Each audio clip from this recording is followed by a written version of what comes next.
what really happened with your host, Mike Rivero, because World War III is a really bad idea. Here is your host, Michael Rivero. And aloha, America. Welcome to our show today. It is Wednesday, June 21st, 2017, hump day, middle of the weekday, starting that long, slow glide down to Pauhana Friday and whatever other insanity is going to be dished out by government and corporations and the rest of it. The world just feels like it's going totally insane. Quick little program note. In our third hour today, Miriam Azizi, who's an activist in Israel dealing with family issues, she's going to be rejoining the show. Apparently a lot of new stuff is going on over there, a lot of abuses of the Israeli people, not the Palestinians. This is Israel's government abusing their own people, and so we're going to be talking about that. Phone lines are open, 800-313-9443. Mike is in our control room ready to answer the phone when you call on in.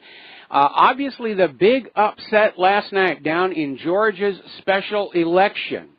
What an upset after months of polls saying that the Democrat Jon Ossoff was ahead by all these points and everything, and he lost by 4 points. And that is despite the fact that he had the most expensive House campaign in U.S. history, $22 million, and his Republican opponent, Kathy Handel, only had $3 million, and she still beat him. I'm sorry, Karen Handel. And she still beat him. And it was amazing just to see the Democrats in shock, because if you remember before this election, they were trumpeting this as the turnaround point. This was going to be the bellwether for the midterm elections next year, and the Democrats were going to retake control of Congress, and it didn't really work on out. And what's amazing is at Karen Handel's victory party, the crowd started chanting Trump, Trump, Trump, Trump.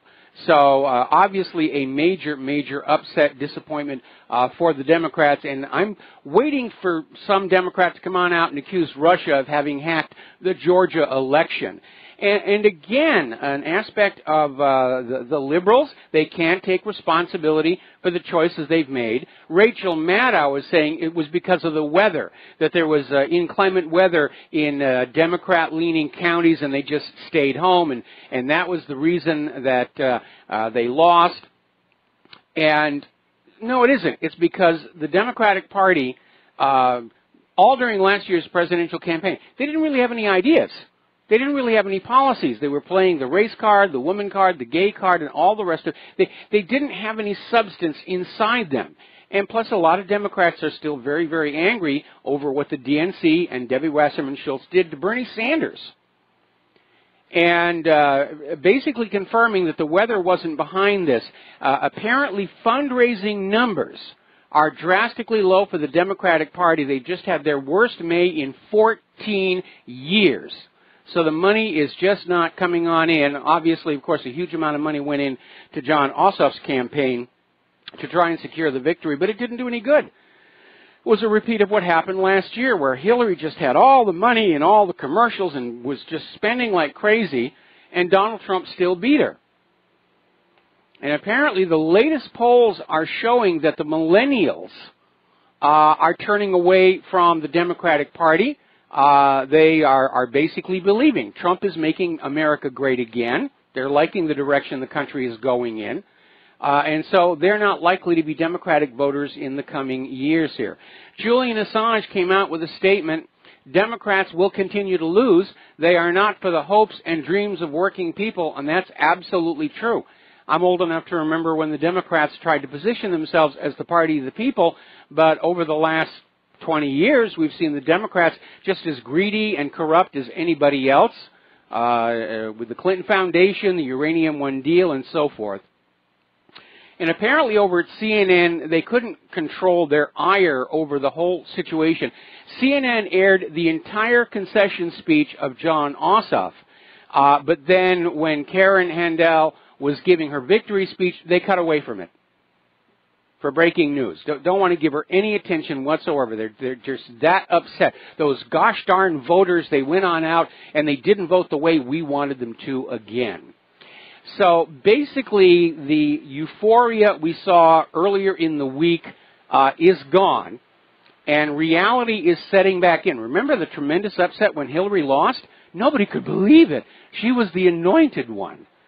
And basically, these two victories in Georgia and South Carolina, where Republicans won, basically are hammering home the point. The voters are not just sick and tired of Hillary Clinton and all those corruptions. They're sick and tired of the liberal Democrat crybabies.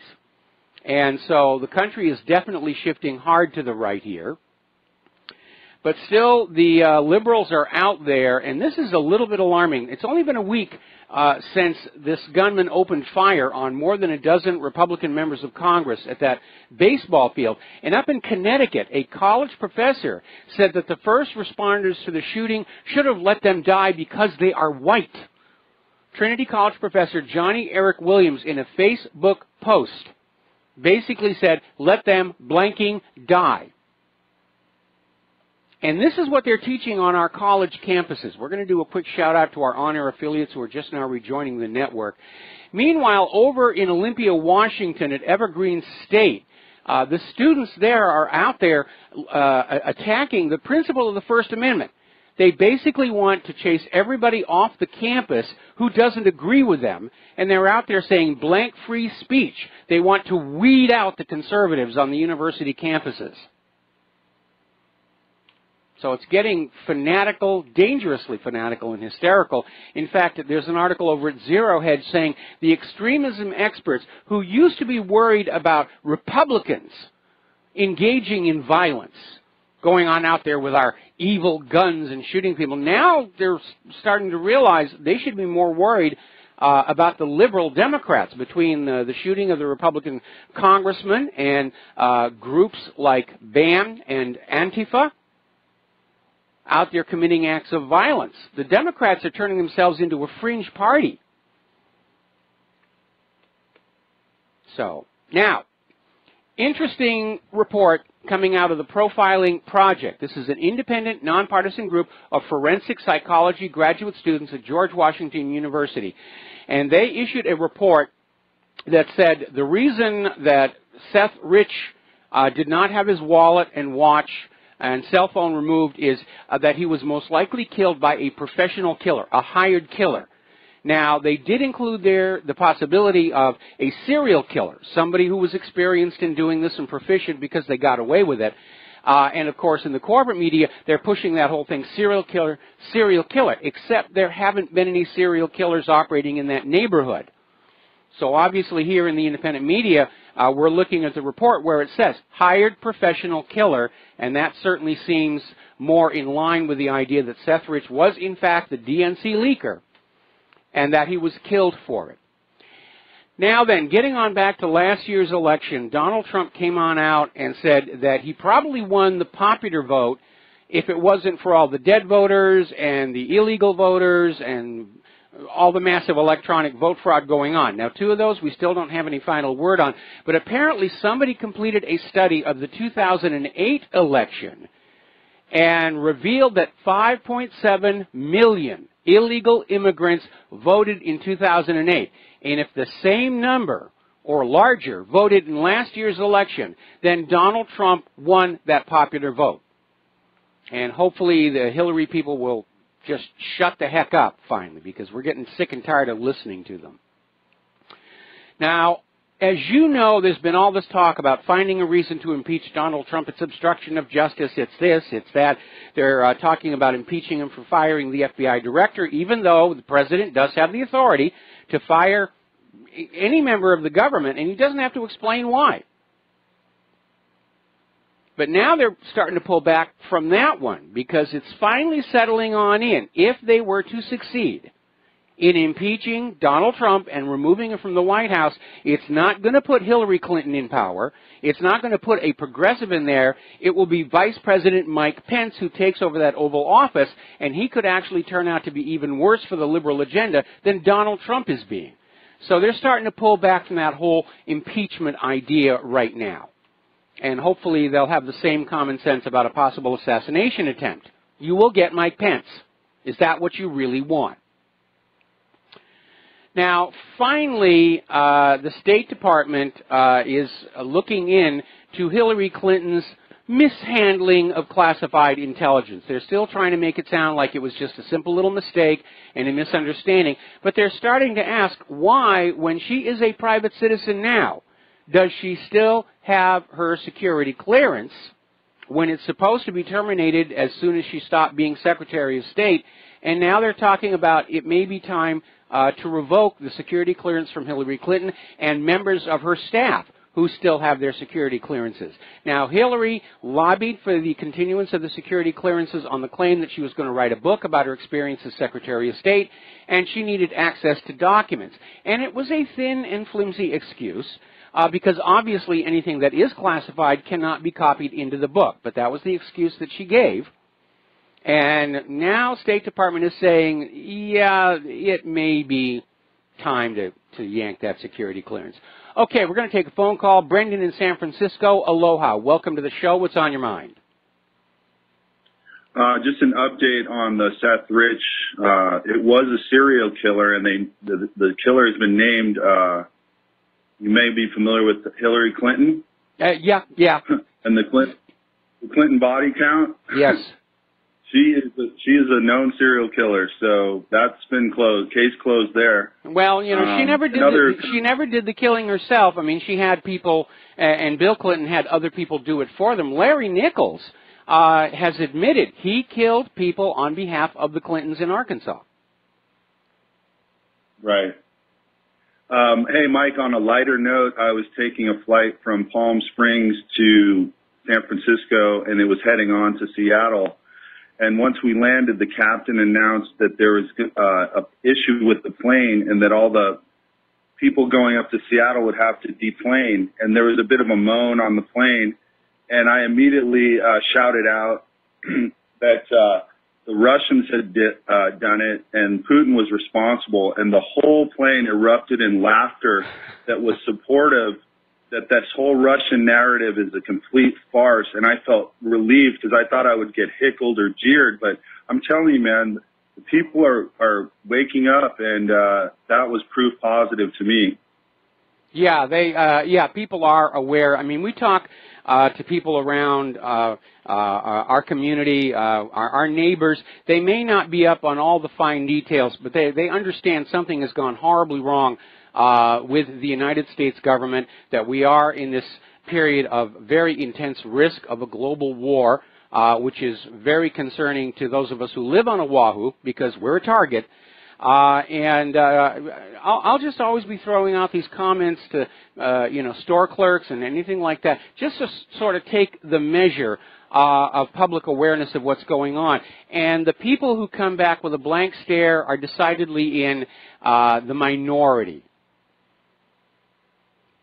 Yeah, I get a false sense of what's happening here. Once you get outside the Bay Area, you only have to travel 20 minutes, and the demographics change. So it's hard to read people here. But anyway, thanks again, Mike, and have a great show. All right, thanks an awful lot. I think we're coming up on a time where people are going to realize that they are not being polite or patriotic to remain silent.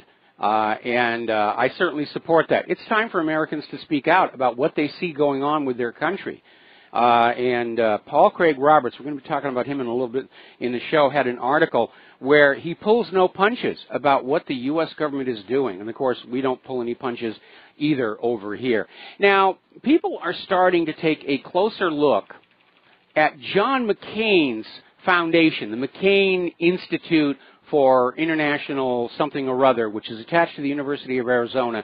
And apparently at the end of his attempt to run for the White House, he transferred something like $9 million of the funds from his failed political campaign to this foundation. But a lot of people who have been studying the Clinton Foundation are now looking at McCain's Institute and realizing that it's a lot of the same donors. George Soros, Teneo, Saudi Arabia, and they're starting to ask the question, are these foundations being run by politicians? Are they crooked? Are they just money laundry, slush fund, pay to play? And certainly McCain is in a position to sell influence still, at least within the Congress. And so there's something there that needs to be looked at. Now, over in the Senate, they're talking about having the draft of the Senate's version of the new Trump Care health care bill in the next couple of days. The concern a lot of people have is just how secretive the senators have been about this. And it sort of reminds me of all the way back when Obamacare was being rammed through Congress, where Nancy Pelosi said, we have to pass the bill so that you can find out what is in it, which was a dead giveaway that Obamacare was all about enriching the health insurance corporations at the expense of ordinary Americans. And a lot of people, remember when Obama said, if you like your plan, you can keep your plan, and then it turned out no. You had to buy one of these Obamacare compliant policies that were much more expensive with sky-high deductibles, and a lot of people got into serious financial difficulty because of Obamacare. And now the concern is that the Republican Congress is still pandering to corporate interests, and they're going to come out with a new Trump Care bill, which is going to be very, very similar to Obamacare, all about grabbing money away from the people and giving it to corporations who then kick it back as campaign donations next election. Now, looking over at Qatar and this attempt to isolate them, which seems to be floundering, and it all goes back to a single incident where there was a story that appeared in the Qatar media which angered the Arab neighbors and triggered this whole situation in the first place. And of course, CNN was out there saying, well, you know, Russia obviously hacked the Qatar media to plant this story to sow discord. But Qatar's Attorney General has said their internal investigation is saying it was one of their Arab neighbor states that was responsible for the hacking of Qatar's state news agency, and it wasn't the Russians. So, Brazil is going through a political crisis down there. Police say they have evidence President Temer received bribes, so there may be a big stink brewing down there. Yeah, politicians are corrupt. Imagine our shock here on this one. Okay, so let's talk about the war zones. Emphasis on the plural. Every day comes along, seems like there's another war someplace out there. Government forces have launched a large advance in Daraa, and they're pushing forward there. And again, yesterday we put up these two comparison maps of the Syrian war situation from March versus today, and very obviously the Syrian government forces and their allies are making tremendous headway. Now, there was a report a little while ago that head of ISIS, Abu Bakr al-Baghdadi, had been killed in an airstrike. And apparently Russia is now saying they can confirm that because apparently the Russian Air Force hit a command post and more than 30 field commanders were killed, including Baghdadi. And that means, well, it's a decap strike. That means that the anti-government forces operating inside Syria don't really have a working chain of command at the moment. I'm sure they're rushing to put one together. But at the moment, they really don't hear. Now, very troubling article here, U.S. aggression in Syria testing Russia's resolve. And it starts out talking about how yesterday, for the 5th time in recent weeks, U.S. warplanes attacked Syrian military targets. These are obviously acts of aggression. This has nothing to do with the war on terror and ISIS and Al-Qaeda. This is the U.S. making war on Syria without, I should point out, a congressional declaration of war or a resolution from the United Nations Security Council. All of this is illegal. And Washington, D.C. is still out there trying to insist they're not really fighting Syria, and they're just there to get ISIS and Al-Qaeda. But the gap between what Washington, D.C. is saying and what they're doing is growing by leaps and bounds. We'll be back after these commercials. Aloha, America. Welcome back to the show. We're going to take a phone call here from Wes in Idaho. Aloha, Wes. Welcome to the show. What's on your mind? Wes, are you there? Going once? Going twice? Okay, I guess he's not there. As you know, following the shoot down of the Syrian Sukhoi 22, Russia has effectively declared a no-fly zone over Syria west of the Euphrates, the area where Russia is operating. And the U.S. response is rather strange. They're saying that U.S. pilots over Syria will defend themselves if attacked by the Russians. Now, this is kind of absurd to say they're defending themselves when they are, in fact, an outside invader. If you invade somebody else's country, part of that job description is they're going to shoot at you. And when you shoot back, it is not defending yourself. It is invasion. It is an attempt at conquest. It is war. Syria has been defending itself against U.S. machinations to kick out Bashar al-Assad and put in a U.S. puppet ruler for 5 years now. But it is rather amazing, not to mention arrogant, to claim that all of this is defending themselves. The United States government does not have a declaration of war against Syria from the Congress. It does not have a United Nations Security Council resolution. The government of Syria has not given the United States permission to be on their soil or fly in their airspace. Nobody wants them there. This is just the United States government's imperial hubris. In an earlier age, they called it manifest destiny. This idea that it was the destiny of the United States to rule the world. We know who the aggressor is in this rush to a new world war. And it's not Syria, and it's not Iran, and it's not Russia. It certainly wasn't Afghanistan, it wasn't Iraq, wasn't Libya, wasn't Yemen.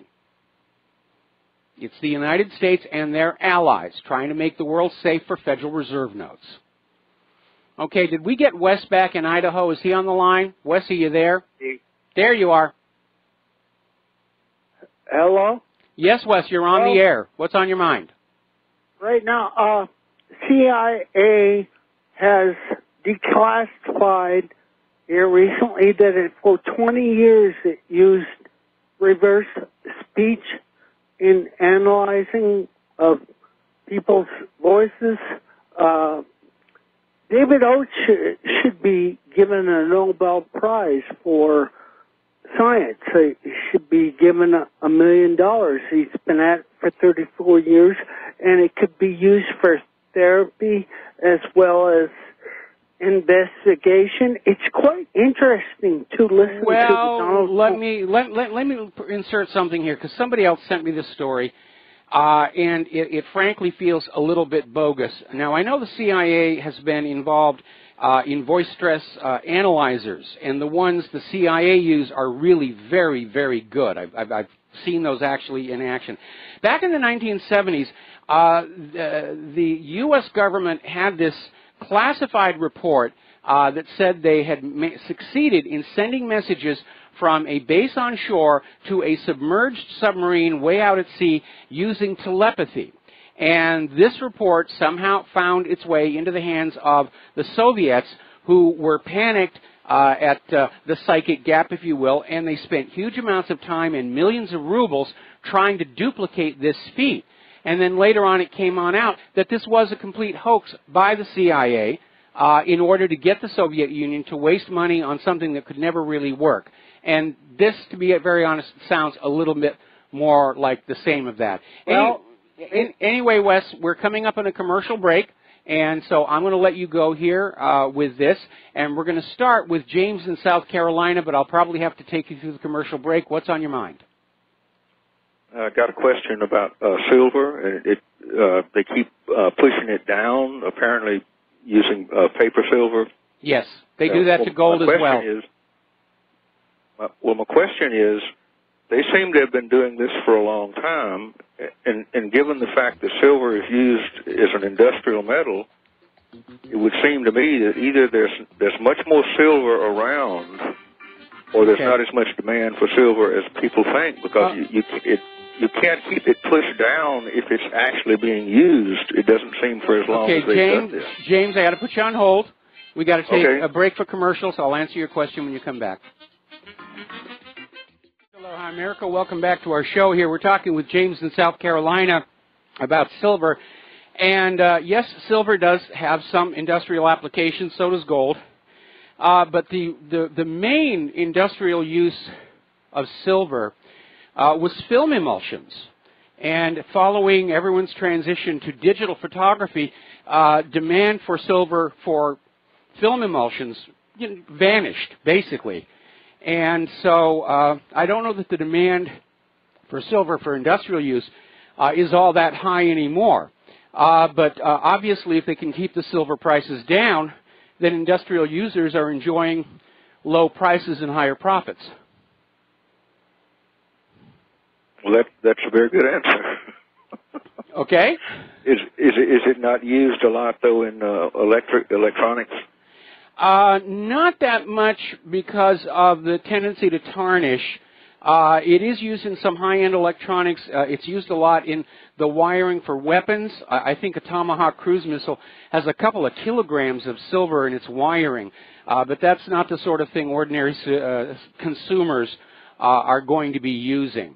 So again, I don't think there's that much of it, as opposed to, for example, the gold that's used in the circuit tracings on certain circuit boards.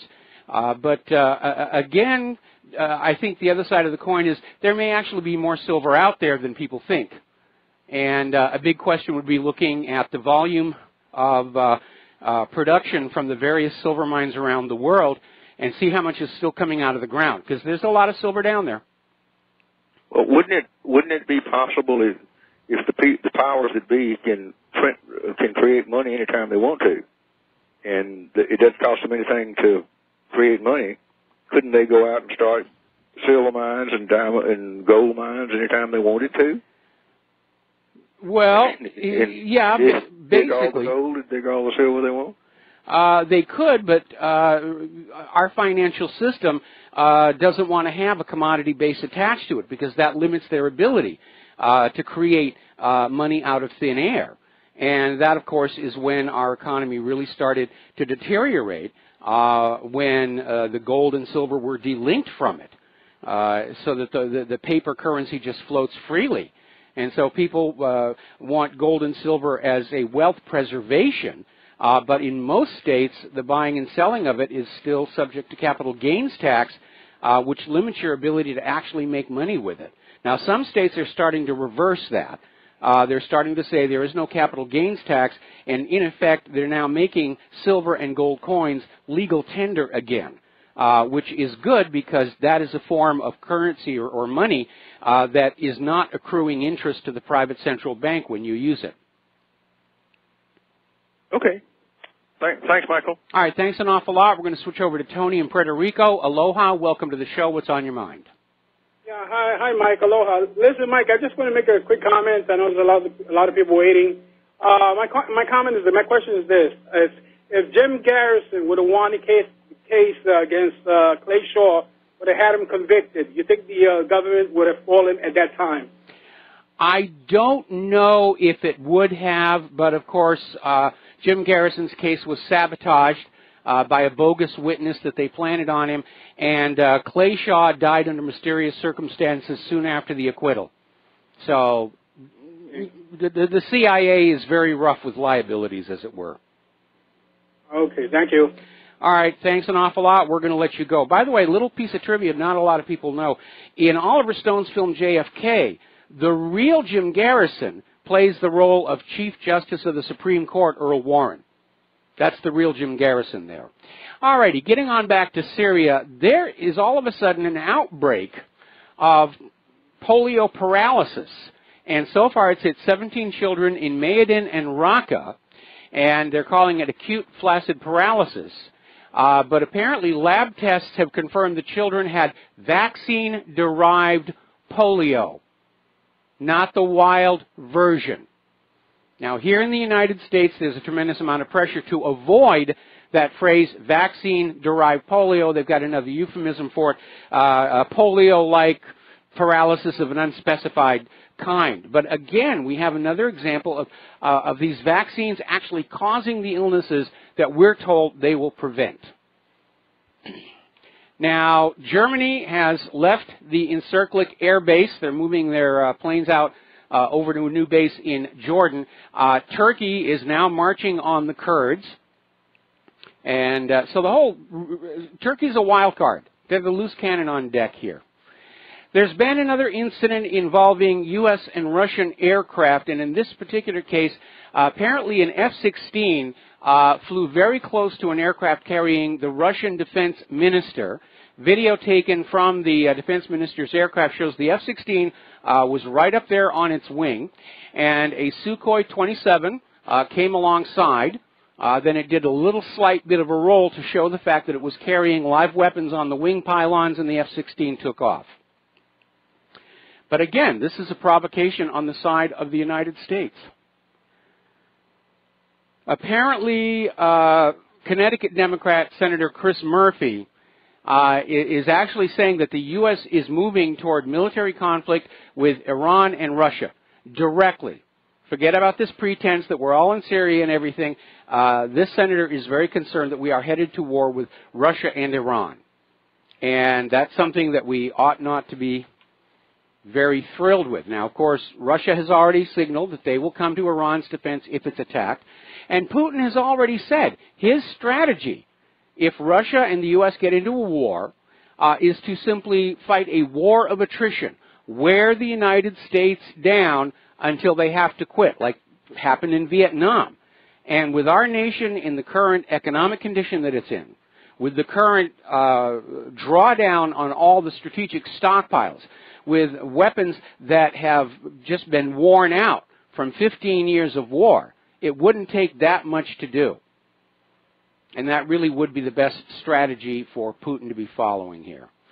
Another article out of Sputnik News, NATO's buildup pushes situation at the Russian border toward deterioration. Now, as you know, all these NATO troops and forces and weapons and everything are going over to the Russia border to contain Russian aggression. And so far, Russia hasn't aggressed against anybody. It's NATO aggression. And the situation is rapidly reaching a danger point where one hothead, one mistake, will start the conflict for real. Now, Russia's Foreign Minister Sergei Lavrov is saying that the U.S. government appears to be obsessed with Russophobia, and it's gone beyond all bounds. No matter what happens, Russia's to blame. Waxy yellow buildup, Russia's to blame. Socks are missing from the dryer, Russia's to blame. Qatar's news media hacked, oh, it had to be Russia. John loses his election in Georgia, Russia had to hack the election, and just on and on and on. What's really interesting, and you have to wonder what they're smoking there over at the State Department. The State Department has issued a statement on U.S.-Russian relations saying that they regret Russia has decided to turn away from an opportunity to discuss bilateral obstacles which hinder U.S.-Russian relations. Excuse me, who sanctioned who? Talk about hypocrisy.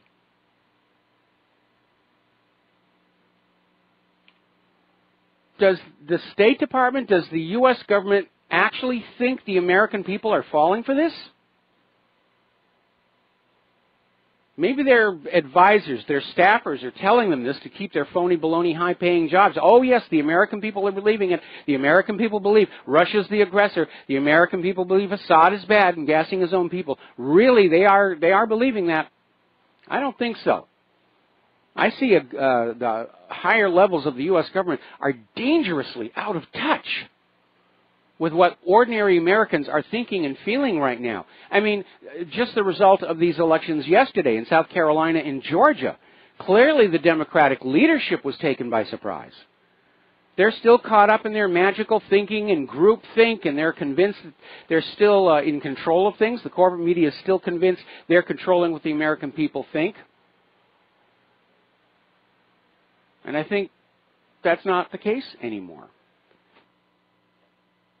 Now, as you know, the Senate passed that Russian sanctions bill, and big surprise, the House Republicans are now blocking it. Now, they're not doing it out of a sense that war with Russia is a bad idea.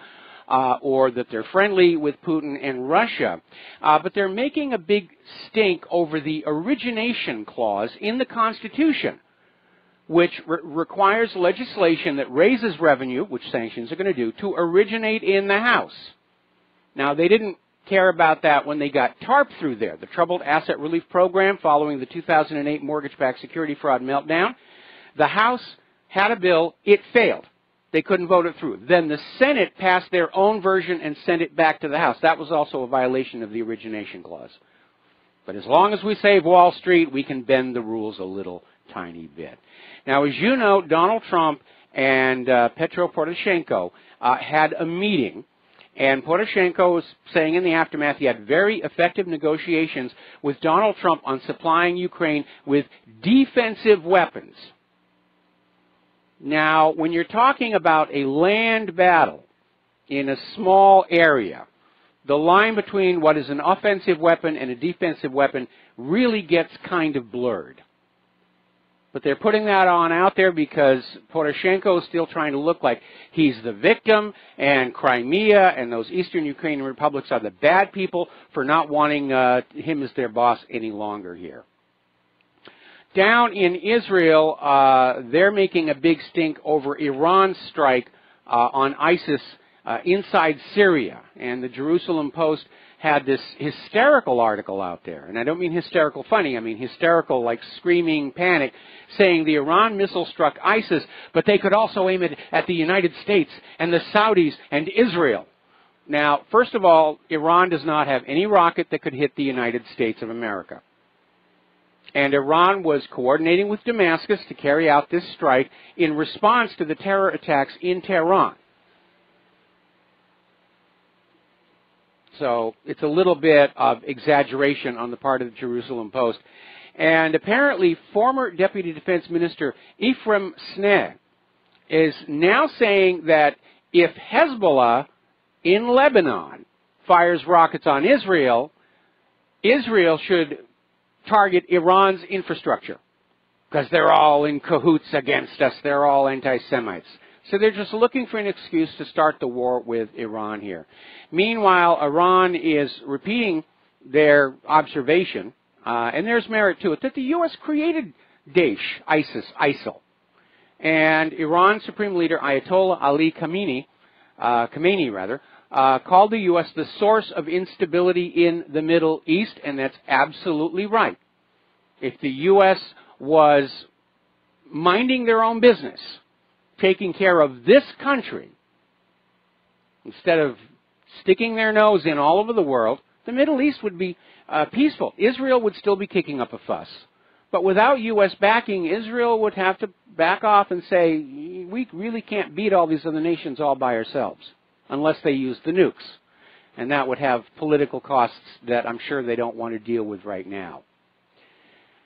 So another story here is there's been a bit of a dust-up in the Saudi royal family, where the expected heir to the throne,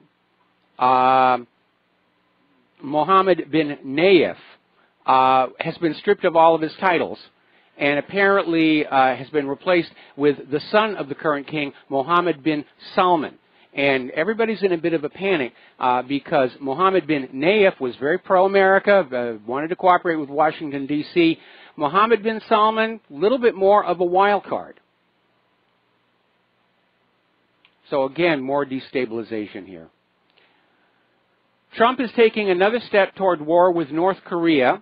He's basically declared that China has failed to force North Korea to accede to U.S. demands, opening the door for unilateral U.S. action, including military strikes. Now remember, it was earlier in the week where Secretary of Defense Mattis was saying, we do not want to get into war in North Korea.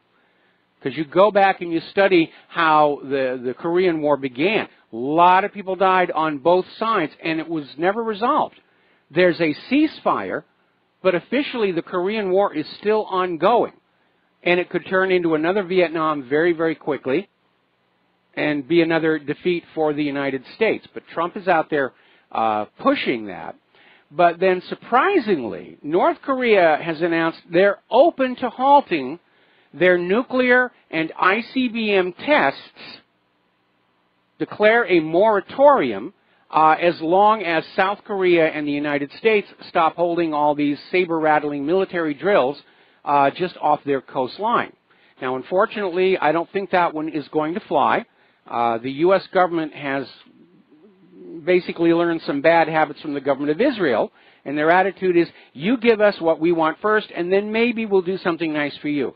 In any event, I'm expecting that the U.S. position on this is that North Korea has to surrender all of their nuclear weapons material and all of their ICBMs so that when the U.S. goes ahead with the invasion, North Korea will not be able to deter that invasion. Now, remember back in June, there was a drone that came over the border from North Korea to South Korea, and South Korea has now confirmed that, yes, it was a North Korean drone just peeking at things. I think it was a reckless and dumb move to do, but on the other hand, North Korea may have been wanting to make sure that there wasn't an invasion being prepped there. Meanwhile, Beijing is putting pressure on South Korea to make a decision on the terminal high-altitude area defense missile batteries, and basically whether they're just going to leave the two that are up there or whether they're going to allow the United States to install all the ones that they want over there.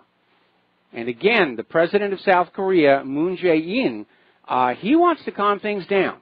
He wants to meet with Kim Jong-un and say, let's not let all these outside countries come on in and wreck Korea again like they did the last time. Let's shake hands, reunify, and we'll turn the DMZ into a golf course for suicidal golfers. But again, it's all outside meddling here. Now, there's been a very strange development related to Otto Warmbier. Now, he's the student who got sent to prison in North Korea for stealing a poster, came home in a very strange medical condition, died at the hospital here. His parents have asked the coroner not to allow an autopsy, and the coroner has agreed. So any comments about the actual cause of death are going to be speculative at best. We'll be right back. And aloha, America. Welcome back to our show here. Now, down in the Philippines, apparently ISIS-linked militants stormed a school and have taken hostages. Wow, ISIS. What are they doing down there? Well, it's actually pretty easy to figure on out. Duterte cracks down on the drug trade. ISIS shows up, and the U.S. invades, and yes, there are U.S. Special Forces boots on the ground in the Philippines right now. They're going to replace him because he won't go along with the narcocracy. Under the claim of needing to contain Russia and China, the Pentagon is requesting more than $230 billion over the next 20 years to upgrade and modernize the nuclear forces. And apparently the concern driving this forward is that Russia's nuclear arsenal is larger than the American nuclear arsenal. And apparently it's estimated that between 1949 and 1991, the Soviet Union produced approximately 55,000 nuclear warheads. Now, some of those have been decommissioned in response to various treaties. And we know some of those warheads were demonstrator units like the Tsar bomb that are not intended for actual use. But something to keep in mind, if they're thinking about pushing a war with Russia, that's a lot of nuclear weapons. If this thing were to get uncorked, there's a nuclear weapon for every major city in the United States of America several times over. Now, updating and modernizing our nuclear arsenal may be a bit problematic because the Los Alamos National Laboratory is one of the few facilities that deals with plutonium, which is this man-made element. It is created in fission electrical power reactors, and it is a material used as a spark for U.S. thermonuclear multistage devices. But the lab has been closed since 2013 due to widespread safety concerns, and it's nowhere near being ready to reopen anytime soon. Meanwhile, over in Rocky Flats, another place where they made nuclear weapons with plutonium, It's a Superfund site, and they claim it's been cleaned up, and now they're going to put a public park where all the plutonium used to be, and local residents are trying to sue to block this, saying that you can walk over the ground with a Geiger counter and it's still radioactive. And plutonium is an alpha emitter, and if you inhale just a little speck of it, it will go on radiating inside you. It's an engraved invitation to cancer and leukemia here. For some reason, the U.S. government has decided to allow the F-35s to resume flying, even though they have yet to figure out why the oxygen supply system keeps failing. I guess the pilots are just going to have to hold their breath if something goes wrong. All right, we're going to take a break for station identification. We'll be right back. And aloha, America. Welcome back to the show. We're just now getting a story. Apparently over at in Texas at Ellington Airfield, an F-16 basically caught fire during takeoff. The plane crashed. The pilot ejected. He's in the hospital right now, and they're dealing with the fire. And it's another reminder that for all the cost involved, U.S. weapons really aren't very good at all, are they? All right, we're going to take a phone call here. Karen in Maryland, aloha. Welcome to the show. What's on your mind? Well, for anybody who's hesitant to call in, I can just give you the good referral that you don't spend a half an hour on hold like you do with other radio shows. If anybody is discouraged for calling in for that reason, but anyway, I'll get on with it. The first question concerns political action committees. So since Hawaii is still a part of the U.S., I'll ask you this. Not necessarily what do you know about the LaRouche PAC. I presume that you have heard of the LaRouche PAC. Yes, I have. So my question is, in your opinion, is the LaRouche PAC closely modeled after the principles, agenda, and goals of the Constitution Party, or do you not consider the two of them similar at all? The truth is, I don't know enough about either LaRouche PAC or the Constitution Party to have an opinion on that. I haven't been paying a lot of attention. I've only read a few of LaRouche's commentaries, and I'm completely unfamiliar with the Constitution Party. Okay, so you wouldn't say then you're not qualified to make an opinion as to whether or not, like if the Constitution Party existed in the form of a PAC, it would be the LaRouche PAC. Yeah, that's an accurate way of describing it, okay? Okay, and the next question is about debit cards, DEBIT debit cards, like the ones that you stick into the ATM and so forth. I doubt that this is the case, but I'm going to go ahead and ask you anyway. When you pay with a debit card, not when you use it at the ATM, but when you actually pay with a debit card, does the transaction, does the amount that is taken out of your account, does that actually attach to any physical Federal Reserve notes, or is it completely an electronic transaction? Completely electronic. Completely electronic. Okay, so there do not have to be any Federal Reserve notes in reserve in order to cover that. No. In fact, if you look at the total volume of currency in the U.S. economy, the physical paper and ink is actually a very, very small fraction. And of course, they're trying to basically wean us away from that as well. But we've had too many of these stories of these ATMs and debit card machines at the stores breaking down and literally locking people away from being able to buy food for their families. So I think there's going to be a real pushback against this idea of a cash-free society.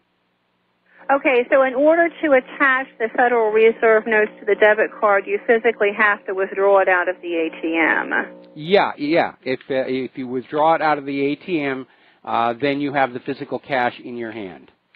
Okay, very good. Thank you. Good show as always. Thank you. Bye. And I'm typing something to our control person. There we go. All right, we got it. Now then, over in Germany, the U.S. has a military base at Mannheim that was actually scheduled to be closed. But because of this new build-up to a new world war, the Pentagon is now saying, we'd like to hang on to it. They're negotiating to extend its lease and keep it going. Now, down in Venezuela, as you know, they are in serious economic trouble down there. The U.S. has been carrying out covert war on Venezuela going all the way back to the time of Hugo Chavez, in part because Hugo Chavez had a bad habit of selling Venezuela's oil for the yuan, and then even worse than that, he would spend that oil revenue on the Venezuelan people, and that just sets a bad example for the serfs around the world. And there's been a lot of economic warfare, not to mention the lingering effects of that poorly thought out oil price war against Russia. That really put Venezuela into a serious position. And now the U.S. is out there talking about, well, maybe the U.S. should go on in and mediate the crisis between the government we would like to kick out and the new government we would like to put on in. And Venezuela's foreign minister is saying any attempt by the U.S. To go into Venezuela will be met with all available force. Sort of reminds me of that scene out of Avatar, when our protagonist is meeting his commander, and the commander's in the weight room, said, "I read your record, Venezuela, that was some mean bush." It's a reminder of just how James Cameron can be very, very prescient at times. We're going to do a shout-out now to our on-air affiliates who are just now rejoining the network.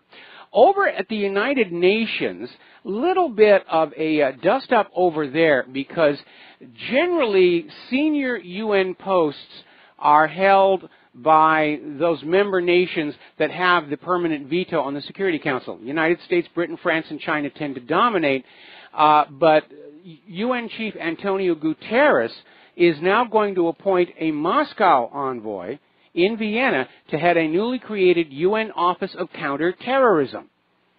So now Russia is going to have influence over the United Nations policy in dealing with terror. And we know where this is coming from.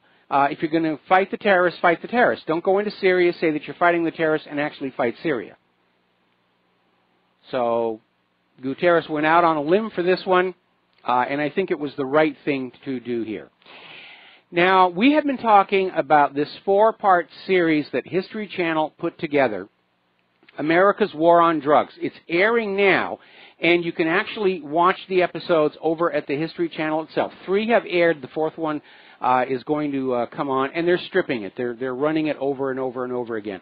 And I just watched episode 2, which is titled Cocaine, Cartels, and Crackdowns. And I have to say, somebody at the History Channel has gonads of solid granite. It took a lot of courage to put this information out there into the public eye. And this episode goes into the CIA arming of the Contras after the Boland Amendment, and the funding of the operation by smuggling drugs into the United States, into Arkansas, under then-Governor Bill Clinton. They have these former CIA agents saying that, yeah, we all had problems with this, but the orders were coming from higher up. And one of the best parts of the show is this DEA agent who was trying to basically shut the smuggling down, and his superiors kept telling him, no, that's a protected operation, they're working for Felix Rodriguez, and so forth. And apparently this DEA agent actually got to meet Vice President George Herbert Walker Bush at a function at the embassy and put him on the spot. I think the CIA is running drugs. And Bush just laughed at him and walked away. And even if you do not watch the other episodes of this well-produced miniseries, watch this one. It flows along. It's very well edited, very good production values. Now, they use as much historical footage as they can, but obviously when you're talking about CIA and covert operations and drug running, there are not a lot of cameras around. So there's a little bit of dramatization, but it fits in very, very nicely. It's really a very good job. And, of course, for those of us who've been following on the crimes of Mena, going all the way back to the 1980s in Arkansas, this is a vindication to see all the stuff we have been talking about, you know, out there on the corporate media. They even mentioned the airport at Mena, Arkansas. And they showed Barry Seal and how he was flying guns for the CIA and flying drugs. And it's an eye-opener. And I recommend it highly, and I recommend that you grab it off the History Channel website and you send it to everybody that you know. Because this stuff really did happen. We weren't making it up. Think of all those years that we were called conspiracy theorists and, oh, our government would never do anything like that. Here it is. It's all out there by the people who were there who saw it happen. Now, they didn't go into all the details. They didn't go into the circumstances under which Barry Seal was finally killed. They didn't go into the train deaths. They certainly did not go anywhere near the money laundering, but they did obliquely mention that in Arkansas, law enforcement was being kept away from the CIA's drug and gun running operation. They don't mention who was responsible, but in the state government, who's got that kind of juice to tell the cops and the drug investigators stay away? So it's a very, very good show. And that episode, unless there's something really surprising in the fourth one, that's my favorite episode. I recommend it highly. In fact, that's your homework. It's going to be a pop quiz tomorrow, so study up on this one. Getting into the economic news, Japan is now considering joining China's One Belt, One Road project, an initiative. And basically it shows that Japan's posture toward China is now relaxing. They're thinking about going back to being friends, peace through commerce. And Abe said Japan was ready to cooperate with OBOR under certain conditions. And obviously here in the United States of America, Wall Street and the government are very concerned because if China can make this work, China will be positioned as a regional leader, displacing the United States' control over that part of Asia. And I think they'll do it. It's very obvious the United States is an empire in decline. They've got all the symptoms. Got all the symptoms. Ford is now shifting production of the Ford Focus to China, moving out of Michigan and Mexico, supposedly to cut costs. I thought Ford was one of the companies that agreed with Donald Trump that we had to bring the jobs back here to the United States. Now, we've been talking about the pension crisis. It's all over the country. It's ultimately going to affect everyone. General Electric's pension is billions and billions in the hole. And now we're getting word that the Teamsters private pension is hovering at the edge of bankruptcy, and some 407,000 retirees may be left with virtually nothing. Right now, the Teamsters pension is paying out $3 for every $1 it takes in. Obviously, that is not sustainable. Bitcoin is back. India has legalized cryptocurrencies, and that reignited interest and demand in Bitcoin. It's back up above $2,700. Here's a very telling statistic. 69% of Americans do not have an adequate emergency fund. You've always heard the phrase, save for a rainy day. You've got to have something in case something goes wrong. And most Americans don't have that. They're just barely paying their bills month after month after month. They're barely putting food on the table. We have been impoverished by Wall Street greed and the war machine. There's nothing left out here. Been a new development in the Grenfell Tower disaster. As you know, earlier in the week we were talking about how these survivors had lost their identity cards. Either they lost them in the fire. Apparently some of the residents in this tower were refugees who had not yet received their papers. But apparently residents who survived the Grenfell Tower fire and do not have a home are going to be moved to 68 luxury flats in nearby Kensington Row, which is a very upscale area. where private apartments in this luxury block can go for £1.5 million. I'm sure it's going to be a tremendous improvement. Meanwhile, the numbers are just not adding up with the official claim of only 79 dead. And there are accusations of a cover-up. The building housed 600 people.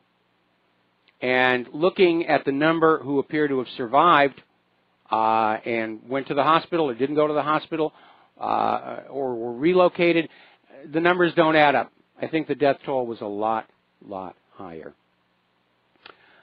Okay, Germany says 100 million African refugees could head north. The German Development Minister Gerd Müller is saying that these refugees are heading to Europe as economic and climate refugees. That's the new term. They're climate refugees. They're escaping global warming. Actually, we're going into an ice age. If you're a climate refugee, you want to be heading toward the equator.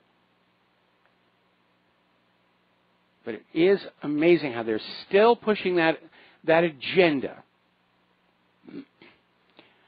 Now, as you know, a lot of the European Union member states are digging in their heels on this refugee problem. It's caused all kinds of difficulty. It has strained their social safety nets, huge financial losses, increase in crime, rape, robbery, burglary, violence directed between various religious groups, no-go zones, and they're really kind of getting fed up with that.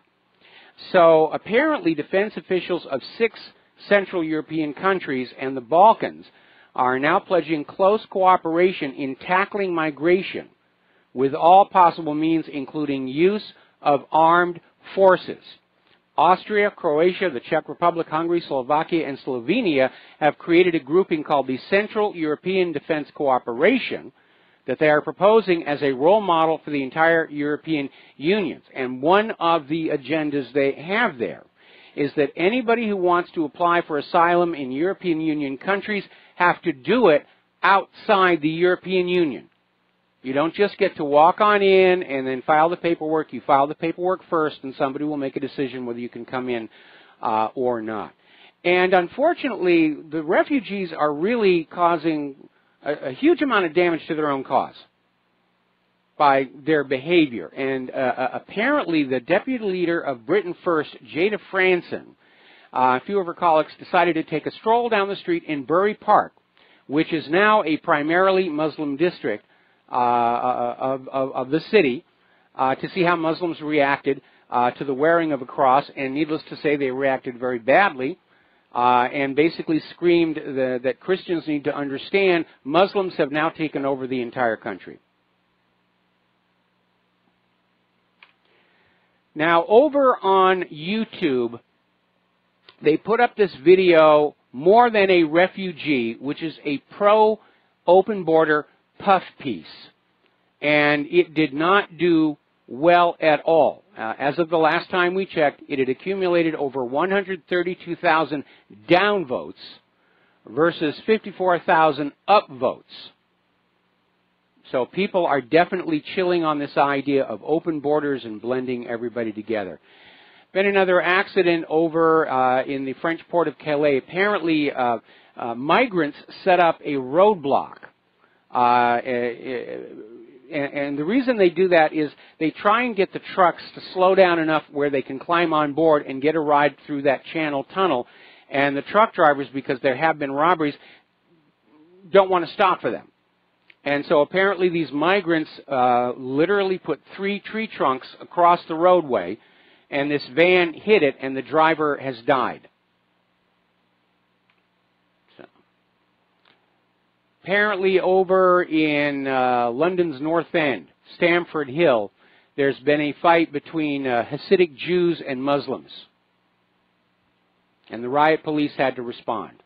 Things got really, really nasty. Over in Hungary, they're making it very clear they want a new border policy. They have a brand new electrified border wall with watchtowers and guards with machine guns. They are being very, very serious about all of this. They want to control who comes into their country. And that's a natural right of any country. This idea that there shouldn't be borders, it's nonsense. You have a right to decide and choose who gets in, who does not. You certainly don't want criminals coming in. You do not want people carrying contagious diseases coming on in. We're going to take a break for commercials, and we'll be right back. Aloha, America. Welcome back to our show here. Another example of military snafu. Apparently, the Pentagon shelled out $30 million for Afghan Army uniforms that were the wrong color. And apparently, the guy in charge of getting the uniforms saw this very colorful camouflage pattern that he liked while he was browsing on the Internet and said, I think we're going to get that. And he ordered the uniforms with this woodland, urban, and temperate patterns, despite Afghanistan being about 95% desert. And then they wonder why the American people are saying the Pentagon has enough money to play with here. And don't forget all those trillions that they simply misplaced. They simply just misplaced. All right, getting on back here to the European Union. The former president of the Czechoslovakian Republic, Klaus, is saying, we will not let the European Union transform the Czech Republic into a multicultural society. Everybody is digging their heels in on this one. This could actually break up the EU. I used to think it was going to be the extreme poverty and hardship caused by the European Central Bank that would break up the Union. But this refugee crisis, Brussels is threatening sanctions, and these other countries are threatening back. Meanwhile, up in Germany, the country's Commissioner for Refugee Integration, Aiden Ozuguz, I hope I pronounced that correctly, is saying that 3/4 of the refugees in Germany will still be out of a job in 5 years' time. That means 3/4 of the refugees now in Germany will be living off the German taxpayer for the next 5 years. And I'm sure the German taxpayers are not happy about that, because they're already picking up the cost for a lot of the other European Union nations that are not doing as well as Germany. Meanwhile, Starbucks has announced that in its European stores, they're going to hire 2,500 refugees to promote jobs for refugees, so forth and so on. It didn't work out here in the U.S. Remember when Starbucks announced they were going to hire refugees over indigenous Americans or over unemployed veterans, and everybody just boycotted Starbucks, and they're still pushing this agenda out there. Now, getting on over to Paris, there was a recent case where this man rammed a car into a police van in Paris. It turns out this guy was on a French watch list. And despite that, he had a cache of weapons at his home, and he held a gun permit, despite being on the list of people linked to radical Islam. It sort of makes you wonder, was this guy somebody's asset? Was he a patsy? Or are all these lists just worthless? Story that came out of WorldNet Daily, and it's a very telling one. It's basically a first-person experience coming out of the city of Utica, and how it was literally flooded by Muslim refugees who basically just came on in, and there was a conversion of a Methodist church into a mosque, and all of a sudden they're seeing these refugees who are not yet legal citizens are somehow able to get into positions of power and authority. The social worker at the school is Muslim, the administrator who okays homeschooling is Muslim, CPS worker is Muslim, the nurse practitioner at the ER is Muslim, the doctor at the ER is Muslim. These are positions that hold a wheel to power. And basically she's saying the city of Utica is gone. It's been erased by the flood of refugees. And of course that's what the globalists like George Soros want. They want to erase our cultural, regional identity. They want to erase the borders. And that's why there are all these attacks on things like the Confederate flag and the statues and all the rest of it. They're trying to erase our memory of who we are and where we came from. because people with a strong sense of identity, strong sense of self, are much more difficult to control. They even want you confused over which bathroom you got to use. We're going to take a break for commercials. We'll be right back. And aloha, America. Welcome back to the show here. And right now I'm watching the press conference over this morning's stabbing attack on an officer at the airport in Flint, Michigan. And apparently the attacker was shouting "Aloha Snack Bar." It turns out he's a Canadian citizen, and they are saying that, yes, this was an act of terrorism. So a lot of craziness going on here. Okay, let's get on back to the news. As you're probably aware, a lot of states are trying to pass laws that restrict the public's access to police body cameras. I mean, if the body cam footage supports the police officer, of course it will be made public. If it does not support the police officer's version, then they can rely on these laws to say you're not allowed to look at it. Pennsylvania just went the other way. The Pennsylvania Supreme Court has ruled police dash cam videos are public records and must be released under the state's right-to-know law. And there does need to be some accountability and transparency because of some of the situations where things get out of control. I mean, there was that video. This officer pulls over a guy because his brake lights aren't working. The driver informs the officer he's got a gun, and all of a sudden the officer just hauls off and shoots him. And by the way, the driver did have a permit for carrying the gun. He was in full compliance with the law. And the officer's out there saying, "I feared for my life. I feared for my life." I want to know what prescription antidepressants that cop was on. Meanwhile, in response to the Columbine incident some years ago, Colorado has decided they are going to arm and train their teachers in classrooms. They're going to have all the teachers take a gun safety course and regular trips to the shooting range to maintain proficiency in order to discourage anybody from trying to repeat what happened back in 2012. I think that's actually a very good idea. It's going to, it is going to deter people from doing something like that. Any one of these mass shootings you look at, where do they go? The gun-free zones. So let's get rid of the gun-free zones. The other benefit is it's going to demystify guns for the students. Now, up until now, we've had all these efforts to say guns are bad, guns are evil, and if they just see their teachers just wearing them on the belt, then it's just another tool. It's just another tool.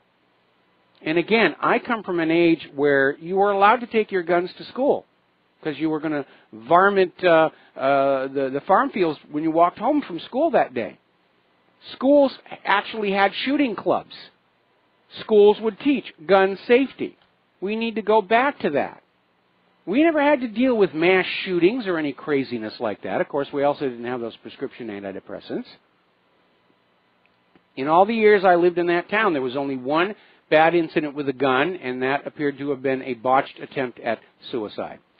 Now, getting on to computers and various other things like that, apparently the Supreme Court has declared that political correctness is not a guide for the Patent and Trademark Office. We mentioned this before, where there was this band that had a band name called the Slants, and they're Asian kids, and they wanted to trademark that, and the Patent and Trademark Office said, no, no, no, it's politically incorrect, it's politically incorrect. And the Supreme Court said, no, if somebody registers a trademark, you have to give it to them. It is free speech to come up with a brand name. Everybody's too sensitive. Everybody's been taught that being offended by every little thing is now socially acceptable. Grow a skin. Buy a helmet. There are way too many people in our society whose entire sense of self-worth is always finding something to be offended by, and if you give these people free rein, you're always going to have somebody screaming at you, that offends me, that offends me, that offends me. Okay, be offended. I don't care. Apple's come out with what I think is a really good idea. They want programming added to the school curriculum.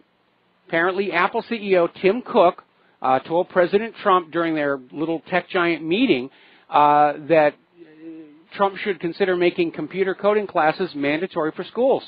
We live in an age of computers. The more you know how to work with them, the more effective you will be.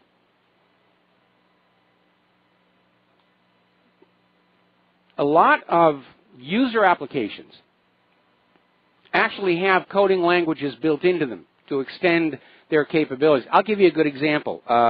A music software package Claire uses for her choirs called Sonar. And it has an internal programming language called Cal. And many times we can get Sonar to do things the original creators never imagined by writing Cal scripts for it. I do the writing of the Cal scripts. But yeah, it's a good idea. Plus it's a useful skill. Kids are going to be able to get jobs with that.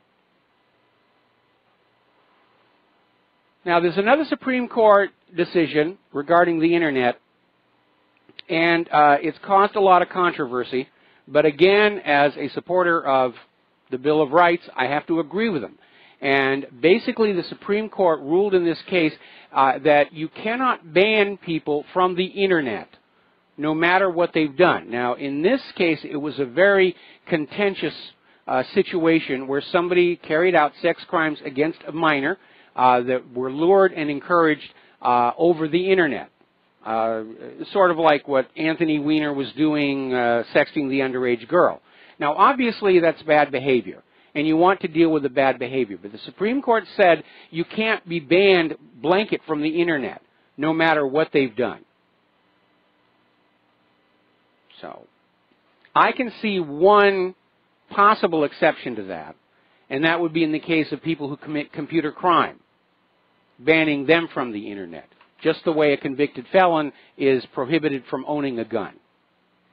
Meanwhile, the WannaCry virus is back. It's infected a Honda factory near Tokyo. They had to shut it down for over 24 hours while their computers were rebooted and restored from backup. And apparently computer systems in several plants around the world were affected by the WannaCry virus as well. And they had to halt production in Sayama, Japan. So, and again, where is the NSA and the FBI and the CIA on all this cybercrime that's going on? They're too busy spying on law-abiding Americans. The real criminals have got free reign here. John McAfee is out there saying basically every router in America has been compromised by the three-letter agencies. And again, all of these back doors are being discovered by the cyber criminals in basically violating our Fourth Amendment right to privacy in the name of fighting crime and terror. The three-letter agencies have left us wide open to all kinds of criminal activity. We're vulnerable. We're not protected. And the government isn't doing anything about the cybercrime. And we proved with our NSA encryption challenge that real criminals and real terrorists can quite easily come up with methods of encryption that the NSA cannot break because they don't have the method. So, what a vile place this has become. Let's see. I wanted to do this. There he is. Paul Craig Roberts came out with this article, Another Step Toward Devastating War. And basically, I love the last line of the article. Paul Craig Roberts, we've had him on the show here. Putin, the leader of the free world, should not be on the defensive from a bankrupt, two-bit punk, washed-up government in Washington that wallows in evil. I think that really does say it all. We, the American people, need to stand up and take an honest assessment of the denizens of Washington, D.C., that swamp, and realize they are not good people. They are corrupt beyond redemption. Now, seismologists, volcanologists, if you will, are a little bit concerned because there has been a swarm of very small earthquakes in Yellowstone Park, northwest of the lake. And by the way, we had an earthquake here just when the show was starting, down on the Big Island, and we felt that. But there have been more than 460 of these earthquakes recorded so far.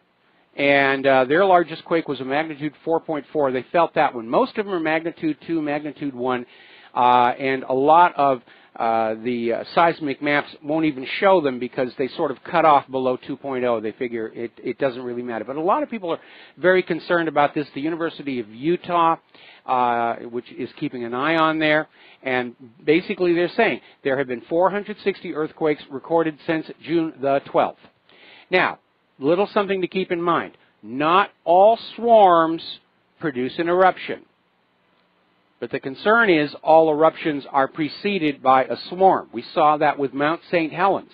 The reason there were so many cameras up there, the reason there were so many observations being made was Mount St. Helens had a quake swarm, a significant one.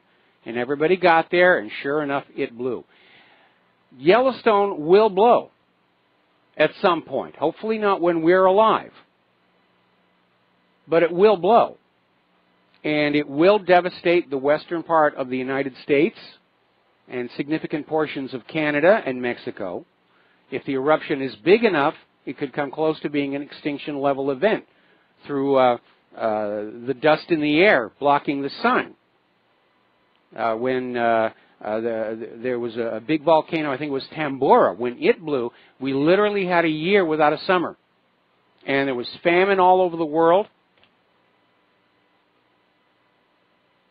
We have not, in our lifetime, in recent history, seen just how incredibly powerful acts of nature can be. We see the scars of them. The earlier calderas from Yellowstone itself. Toba, that supervolcano. The remains of Santorini in the Mediterranean.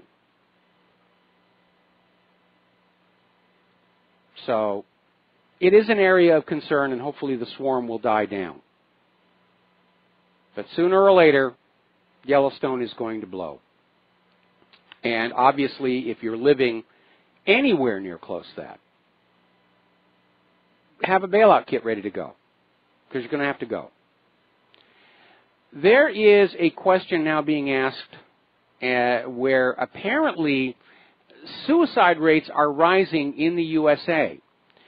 And they're basically saying that people in the age range of 45 to 64 are matching the same rates of suicide in people 85 and older. The middle age range has been going up steadily year after year. And these people who are committing suicide, they're in a time of life when they're supposed to be enjoying the rewards of a life well spent and looking forward to retirement. So what is going on? Well, certainly part of it has to do with the economy. So many people have had their lives destroyed by the economic machinations, or they were victims of the Clintons back in the 1980s. And they may be driven to suicide just because they prefer that over homelessness. Or again, because some 20 to 25% of Americans are on prescription antidepressants, and people on prescription antidepressants have a high per capita incidence of committing suicide. That might be the factor as well. We should be finding out. Unfortunately, we've reached a position in this country where there are important questions we should be asking that we're told not to ask because it threatens some corporation's profitability. Now, as you know, a lot of people have been talking about the opiate problem in this country. We're not talking about the street opium. We're talking about prescription opiates. Prescriptions being written on out, pharmaceutical companies actually encouraging, incentivizing doctors to write these prescriptions and literally create a customer class of people who are addicted to these medications. And right now, as a result of that, the United States consumes 80% of the entire world's opioid prescriptions. 80%. That tells you something very crooked is going on, because it's totally out of proportion with our population relative to other countries. Another story, this one came out of the Daily Mail. This is very unpleasant. Speaking of prescription antidepressants, children younger than 6 are being prescribed antidepressants by doctors who are using them as a sticking plaster. And what they found out in this study is doctors handed out 198,000 prescriptions for drugs to treat depression and anxiety to children younger than 18 between April 2015 and September 2016. Of these prescriptions, 12,700 were given to children aged 7 to 12, and 617 prescriptions went to children younger than 6. Children do not need antidepressants. It's just another marketing ploy. It's all big business. And these medications are dangerous. There is a clear correlation between prescription antidepressants and self-harm and acts of violence. Go on over to ssristories.com and take a look at some of those case studies that are over there. Look at all the mass shooters wagged at us by the gun grabbers who were either on or withdrawing from those medications. Meanwhile, over at a clinic used by the U.S. Air Force on that base in Qatar, apparently 135 people have been infected with blood-borne diseases, including HIV, from unclean medical tools. They weren't sterilizing them properly between usage. So, it's insane. It is just insane out there. There is a new concern that nanoparticles that are produced from combustion engines, if you inhale them over a period of time, can contribute to the development of Alzheimer's disease. And this article is asking, is that why so many city dwellers seem to be going batty? And maybe, we don't really know what exposure to all this stuff is doing. We're going to take a break for commercials. We'll be right back, leading up to the top of the hour. And aloha, America. Welcome back to our show here. Now, Energy Secretary Rick Perry is now out there saying that carbon dioxide is not the primary control driving climate change. And he is absolutely correct. The impact of human activity and carbon dioxide on the climate is almost immeasurably small. The primary control over our climate is solar radiation and the changing shape of the Earth's orbit. That's what does it. He's absolutely correct. Apparently up there in the Klondike, or actually in the Yukon, they have an annual 150-mile bike race. Had to be canceled by snow, and yes, it's way up north in Alaska, but it is June, and you need to remember, especially this being the solstice, that up in Alaska, they actually have very warm summers because the sun is up, almost all day, especially above the Arctic Circle. The sun never sets, so they get a lot of heat and energy. Apparently, despite the cancellation, 4 people actually completed the entire race in the middle of the snowstorm on unicycles. Boy, you have to love those Alaskans here. CNN is out there now saying that hot deserts are proof of human-caused global warming. They're still out there pushing that nonsense. They really, really are. Okay, let's see. We're looking at some other stories here. Apparently over in Olympia, Washington, at the Evergreen State College, more violence, more rhetoric. The liberals apparently are having a negative reaction to the results of yesterday's elections. And they're not handling it very well. They're not handling it at all. So let's see.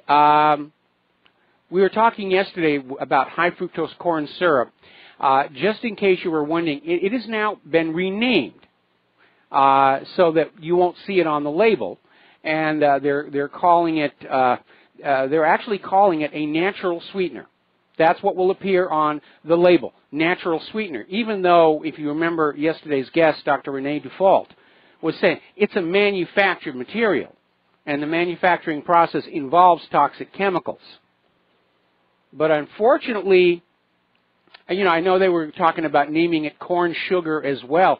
And as I was telling her, the food processors use euphemisms and deceptive labeling, and according to Renee, the FDA's primary job is making sure food is labeled accurately, and apparently they're not doing that. They're letting these companies get away with euphemisms for monosodium glutamate, and now they're letting them get away with concealing the high fructose corn syrup. And that's something I can't have. It triggers hypoglycemia in me. Regular, natural, organic sugar, I don't have a problem with. High fructose corn syrup, yeah, there's a problem. Okay, there's the music. We're going to take a break here. When we come on back, Miriam Azizi is going to be talking with us about human rights over in Israel. And aloha, America. Welcome back to the show. And apparently, Miriam Azizi, we cannot make an internet connection to her. And let me send her a quick little note that we are trying to contact her. And, okay, there we are. All right, so the phone lines are open, 800-313-9443. Let's get some phone calls coming on in here until we can get Marianne Azizi online with us. And basically, what Marianne is trying to do, she's an advocate for human rights issues in Israel, primarily issues of parenting and children. And it seems that Israel's government is as abusive of the idea of child endangerment as our own agencies are. So anyway, let's see. Apparently Planned Parenthood is launching a new propaganda campaign. It's featuring 4 people of faith trying to make the case that pro-life religious leaders have co-opted the faith message about abortion. Now, oh, okay, apparently we have Miriam Azizi on the line now. Miriam, are you there? Hi.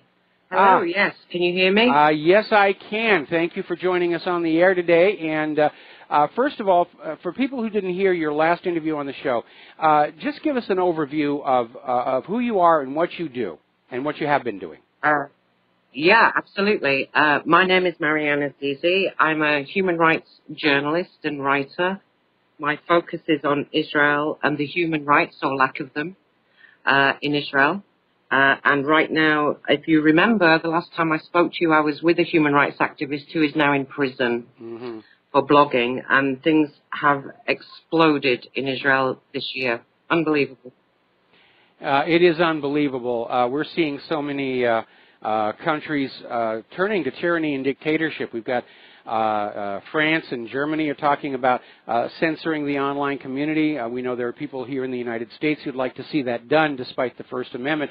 Fortunately, we just got a decision from the Supreme Court that reaffirms the principle of freedom of speech online and tells the politically correct people to take a bit of a hike. But it is a very dangerous situation when people who are out there trying to make the world better,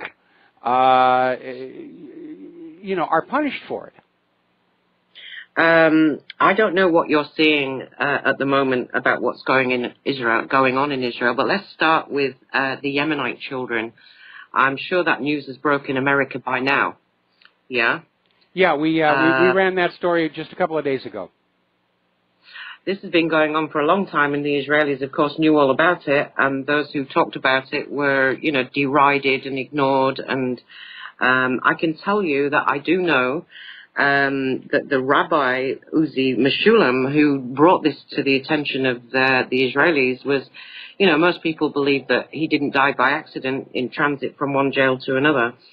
His son, who I do know, was chased out of Canada with his wife and children after a very quiet life and brought back to Israel. And he's now saying that basically this is the tip of the iceberg, what you're reading. It's not even touching, you know, a small percentage of the truth. Okay. And he would like to tell it, but he can't because he knows that, you know, he might not live to enjoy what he's telling.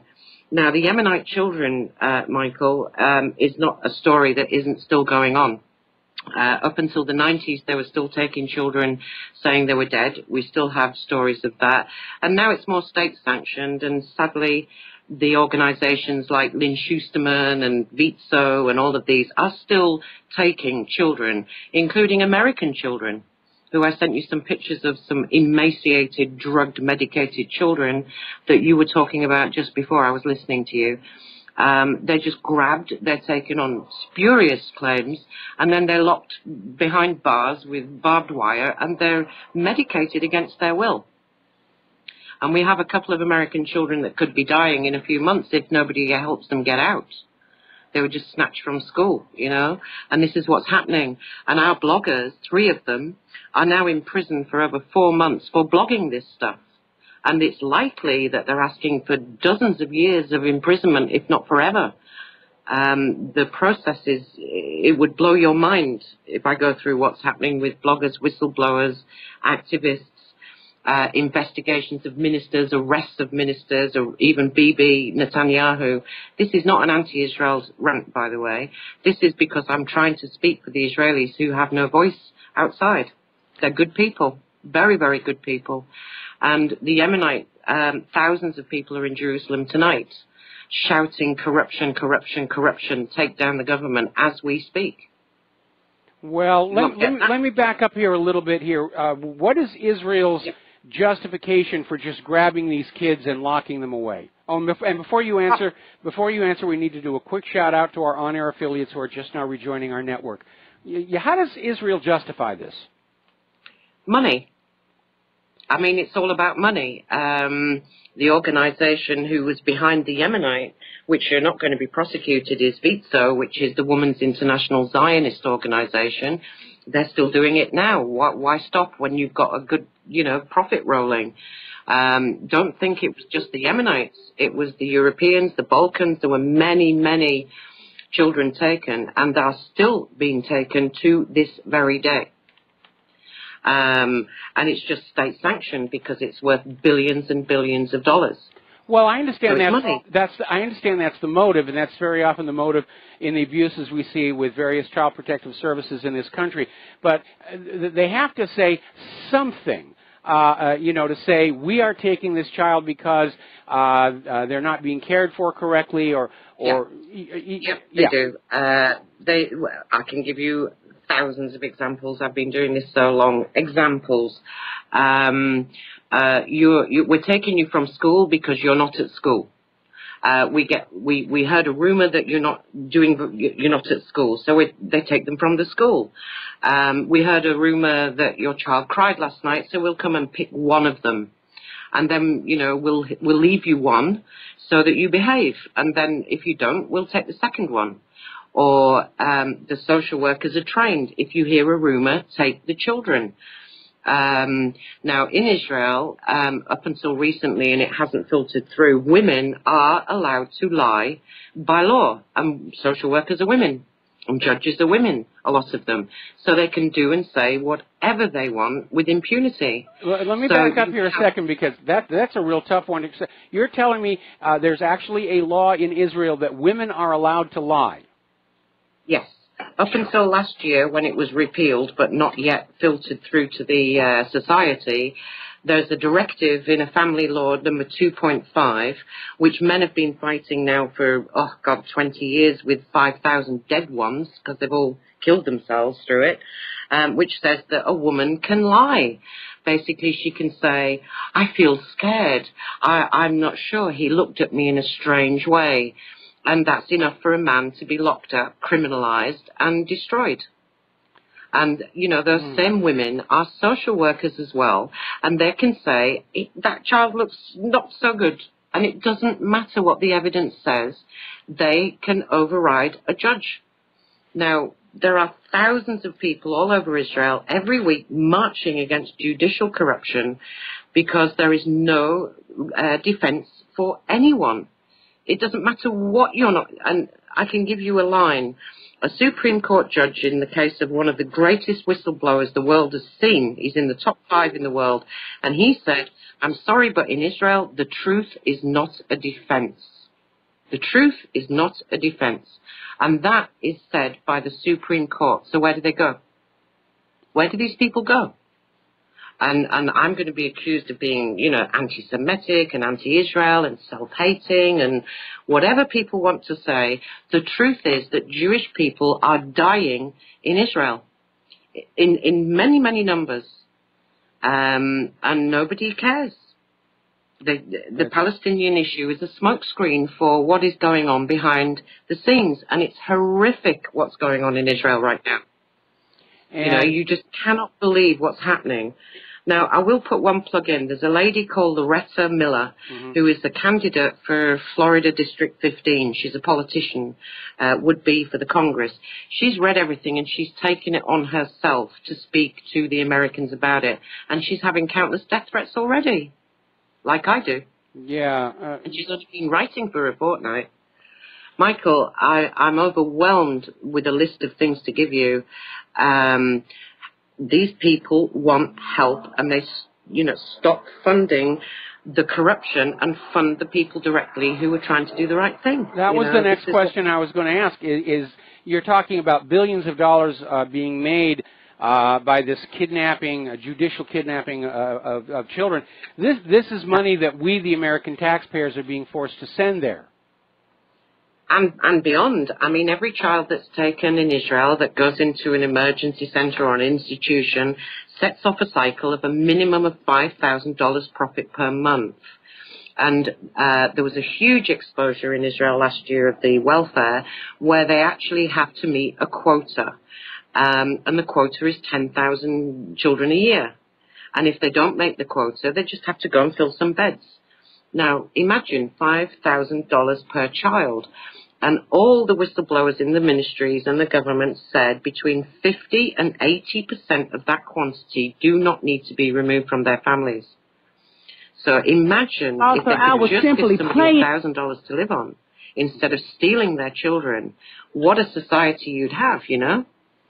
Yeah, I mean, they're incentivizing, you know, some very destructive behavior, but it's hardly confined to Israel. You were talking about this judge who said the truth is not a factor. We heard that from the judge up in Canada when Ernst Zundel was defending himself for Holocaust denial. And the judge said, I'm sorry, it wasn't Canada, it was Germany. And the judge said, even if everything you're saying is true, it doesn't matter. It's illegal for you to say that. And again, it's very scary. You talk about women are allowed to lie by law. We didn't actually have a law, but back in the 1990s, at the top of the militant feminist rape hysteria, the presumption was that any woman screaming rape at any man, she had to be telling the truth, and a lot of innocent guys went to jail for it. And it's almost like a witch hunt mentality. But again, this idea that there is this quota system, which is driving all of this, it does seem like it is a major, major issue. And the problem you have with the government that is fighting exposure of its corruption is these things are allowed to perpetuate. Listen, we have Bibi Netanyahu under investigation. He has a minister of the Interior, Ari Deri, who went to prison for fraud. He came out, he got his job back. He's now under investigation with 16 other public officials. We have Chaim Katz, the welfare minister, who's, you know, allowing this to happen and said it's a car crash. His son is sitting in prison with one of my closest friends who's a human rights lawyer. He's sitting in there right now with him. He's up for corruption and bribery to get his father into the government. I could list half the ministry, and the ones who don't do it are frightened. The fear permeating through. Now, we have two Israels. We've got the beach and the happy people who are not touched, and they don't believe the others because of censorship. And then you have the half who are affected. And those people, no smoke without fire, couldn't be possible. Let me give you an example. We have a man who exposed horrendous corruption of the tax authority to the tune of $50 billion a year in shekels, $50 billion. Now, he has just gone to jail, in fact, he just got out, for being overpaid $100 on his car insurance. And because he didn't pay it back immediately, it's the only thing they could get him on. So, you know, this is the problem, that he's gone to jail as one of the greatest whistleblowers recognized by the UN. Mm-hmm. And, you know, he went to jail for $100. They'll take you to jail, but we have 1.2 million people trapped in Israel. We have Americans. Barbara Streisand's cousin is trapped in Israel. They stole his daughter. Within 5 months of arriving in Israel, they took away his daughter because the neighbors heard an argument with a 14-year-old. Normal. He hasn't seen that girl for nearly 2 years. He's a criminal. He can't leave. And he's starving to death in Israel with 3 young children. And he's not a human being there. He's American.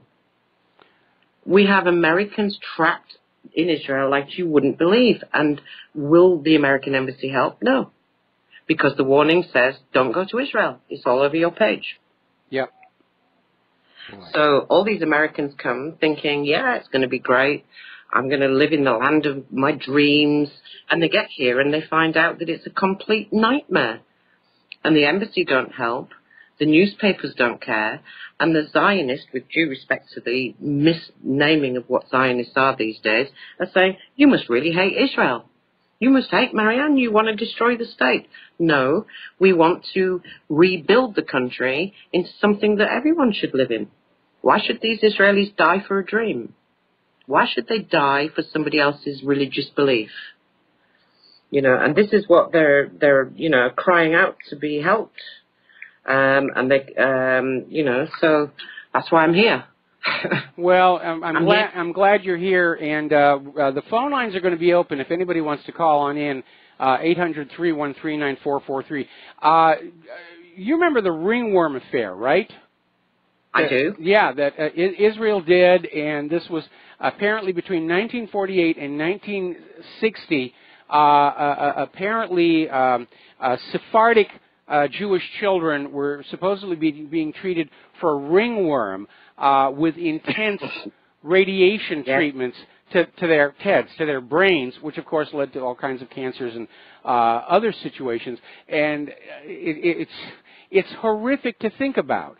And we've seen atrocities like this in our own country, like the Tuskegee syphilis experiment and so forth. We have a caller from Wisconsin. Chris, aloha. Do you have a question for our guest? Chris, are you there? Hello? You're on the air. Yeah, I'm here. You're on the air. I know you're talking about Israel right now. I can call back tomorrow if you want, but my question to you, Mike, is the new health care bill that's coming to the Senate next week. Did you know that it plans to cut $800 billion in Medicaid over the next 10 years and $70 billion in Social Security disability over the next 10 years? That's part of the health care plan? Yep. Okay. I know you've been an advocate for Social Security and Medicare and Medicaid. I wouldn't describe myself as an advocate. I just want the system to work as promised. My concerns with Social Security is that starting with President Bill Clinton, the cash buildup for the baby boomers has been spent on other things, and that's why we have a crisis where retiring baby boomers just aren't going to get what they should be getting. And that money in the Social Security Trust Fund, it does not belong to the government. It belongs to the American worker. But again, our government is just as corrupted as the one we're seeing on display in Israel. And we keep seeing this, and we're going. It's time to get angry about all this stuff. Yeah, I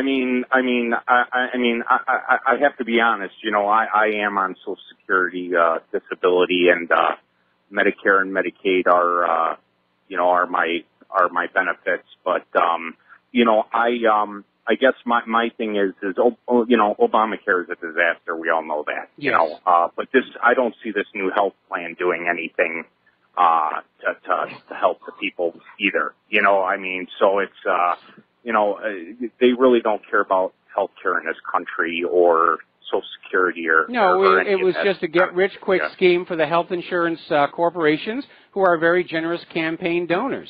And that's what it's all about. It's, you know, we've gone totally fascist in the economic sense. corporations and government are working together to plunder the people of every last penny they can get.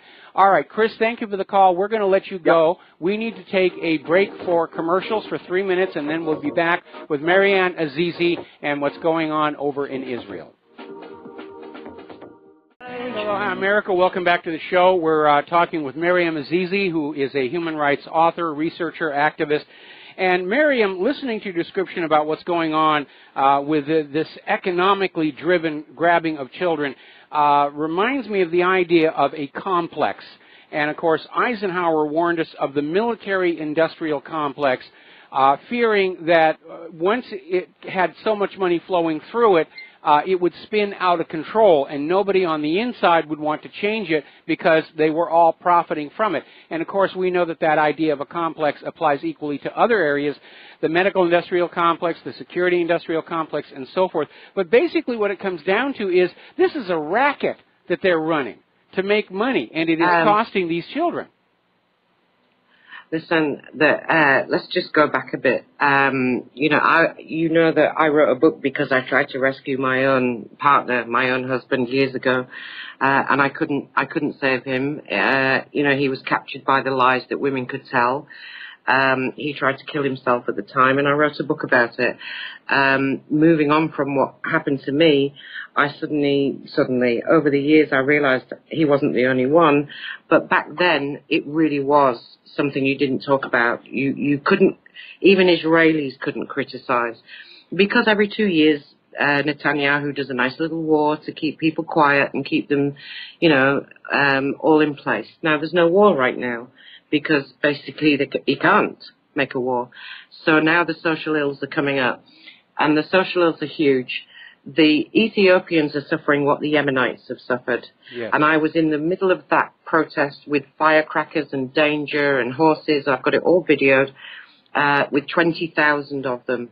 And the Israelis were jealous because they wanted to do it, because they're too afraid to do it. We move on to the corruption of the tax authority, which is right to the top and right to the bottom. And people, being arrested, their arms broken. Rafi Rotem, I'll name him because I know Israelis are listening, is one of the heroes of the country. He is really, really, really big with Shuki Mishol, and these people are going and being harassed every single day for telling the truth. Then you move to the fathers' rights, where they really don't have any, because in Israel, a man is 100% responsible for everything. So the judge will say, sell a kidney, just go and sell a kidney. So now the fathers are doing a tour, even in Europe, where they're called the Orange Dads, and they're all in orange jail suits with handcuffs, standing silently, because they are absolutely broken. Men who were millionaires are on the street homeless. They're not allowed to see their children from day one. Fathers are useless, as you know, in America. Then we take the no-exit order, which is the only country in the world that actually prevents people from leaving. You just get one put on you like fries with a burger, and there's 1 million people who are trapped there. And they take your driving license if you're a bus driver or a taxi driver, and your bill of $200 goes to $200,000. Now, all these things that are happening, the Israelis are suing in America. They're going to America to sue. And there's a lot of lawsuits going on in the States from Israel. So how can these people be anti-Semitic when half the country is trying to sue and the other half don't know anything? How can we be anti-Semitic if all they want is their family, their children, a job, and a holiday? Well, what is it that this man is doing to kill? These people are being murdered. There's no other way to say it. They are being murdered. Well, unfortunately, people in positions of power and wealth and authority, we know that those positions attract the sociopathic personality, and people who think like that, the suffering they cause to other people, they can't see it. They literally do not have the capacity to see the suffering that they're causing to others. It's just, it's an opportunity to make money. We're going to make money, and we got to shovel this around, and that's just the way it's going to be until finally the people just have enough of it. We need to take another commercial break. When we come on back, we've got 4 people waiting on the line with questions for you. So we'll be right back after 4 minutes. And aloha, America. Welcome back to the show. We're talking with Miriam Azizi, a human rights author, researcher, activist, and we're going to take some phone calls. Al in Canada, aloha. Welcome to the show. What's on your mind? Al in Canada, are you there? Okay, let's move on to Robert in Missouri. Aloha, Robert. Welcome to the show. What's on your mind? Michael, I'd like everybody to listen to your tape today for the first 2 hours and think of how you blamed everybody in the world but the Jews who are responsible for all the things you mentioned. And now you're going to Israel and you're saying, oh, the same government is in our government, as if, you know, we're the people that are doing this, right? You know, it's not the Jews in our government. Okay, well, hang on. I have to answer this. Okay, go ahead and answer it. I'm going to answer this by saying that the people are not their government in Israel any more than the people are their government anywhere. The Jewish people inside Israel, are living in poverty. 40% are living in poverty. They are fighting for a civil society, for human rights. They're dragged into wars they don't want to be in. And they're demonized when their government is raping them day by day on every single level. So when people say the Jews, you need to look inside America for who the Jews are that are doing all of this stuff. Because I know Israel very well. I've known it for 30 years. And these Jews are not the people that are doing these criminal acts. Yeah, as a matter of policy on this show, we will talk about the actions of governments or individuals within governments, but we don't paint a blanket brush saying the Jews this or the blacks this or the Hispanics this. That's just a rule of the show. Robert, thank you for the phone call. We're going to switch over to Tom in Utah. Aloha, Tom. Welcome to the show. What's on your mind? Hi, Michael. I appreciate you having this lady on. I'm quite familiar with the problem. I have been in the process of restoring families through turning cases over in the courts relative to medical claims.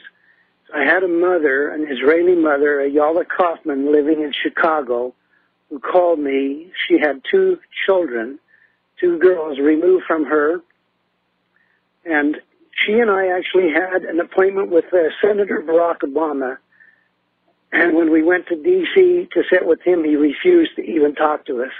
So I started working with the CCHR people and the advocates in Israel, and that's when I found out that what this dear lady is explaining is exactly fact.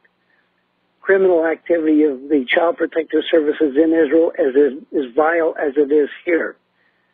What? Beyond that, what I wanted to ask this lady is, have you had any opportunity to react or interact with Carol Keaton Strayhorn, the comptroller of Texas, who was asked to investigate Child Protective Services in Texas, and she was appalled when she found out the amount of money that is turned over, in that process, and the children literally disappearing.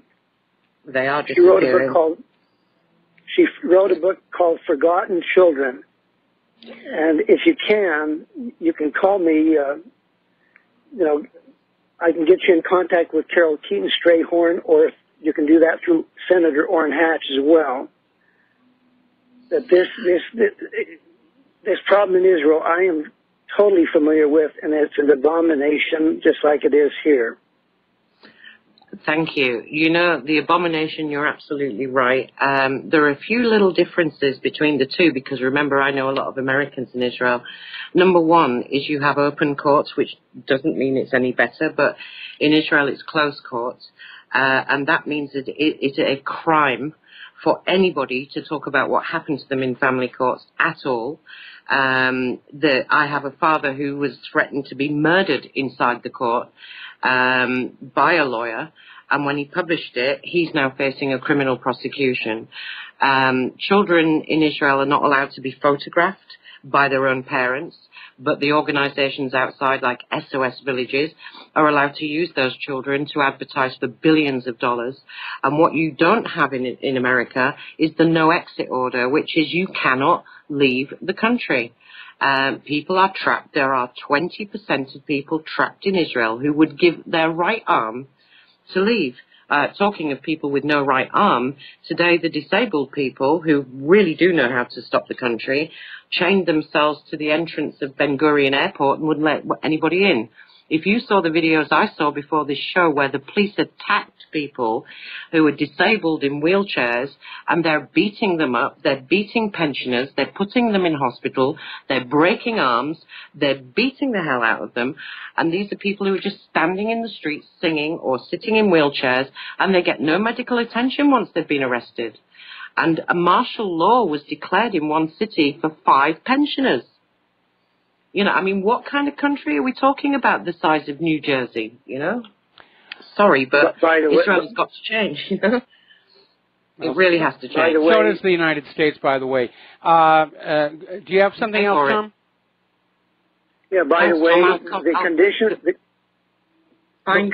of the courts... Go ahead, Tom.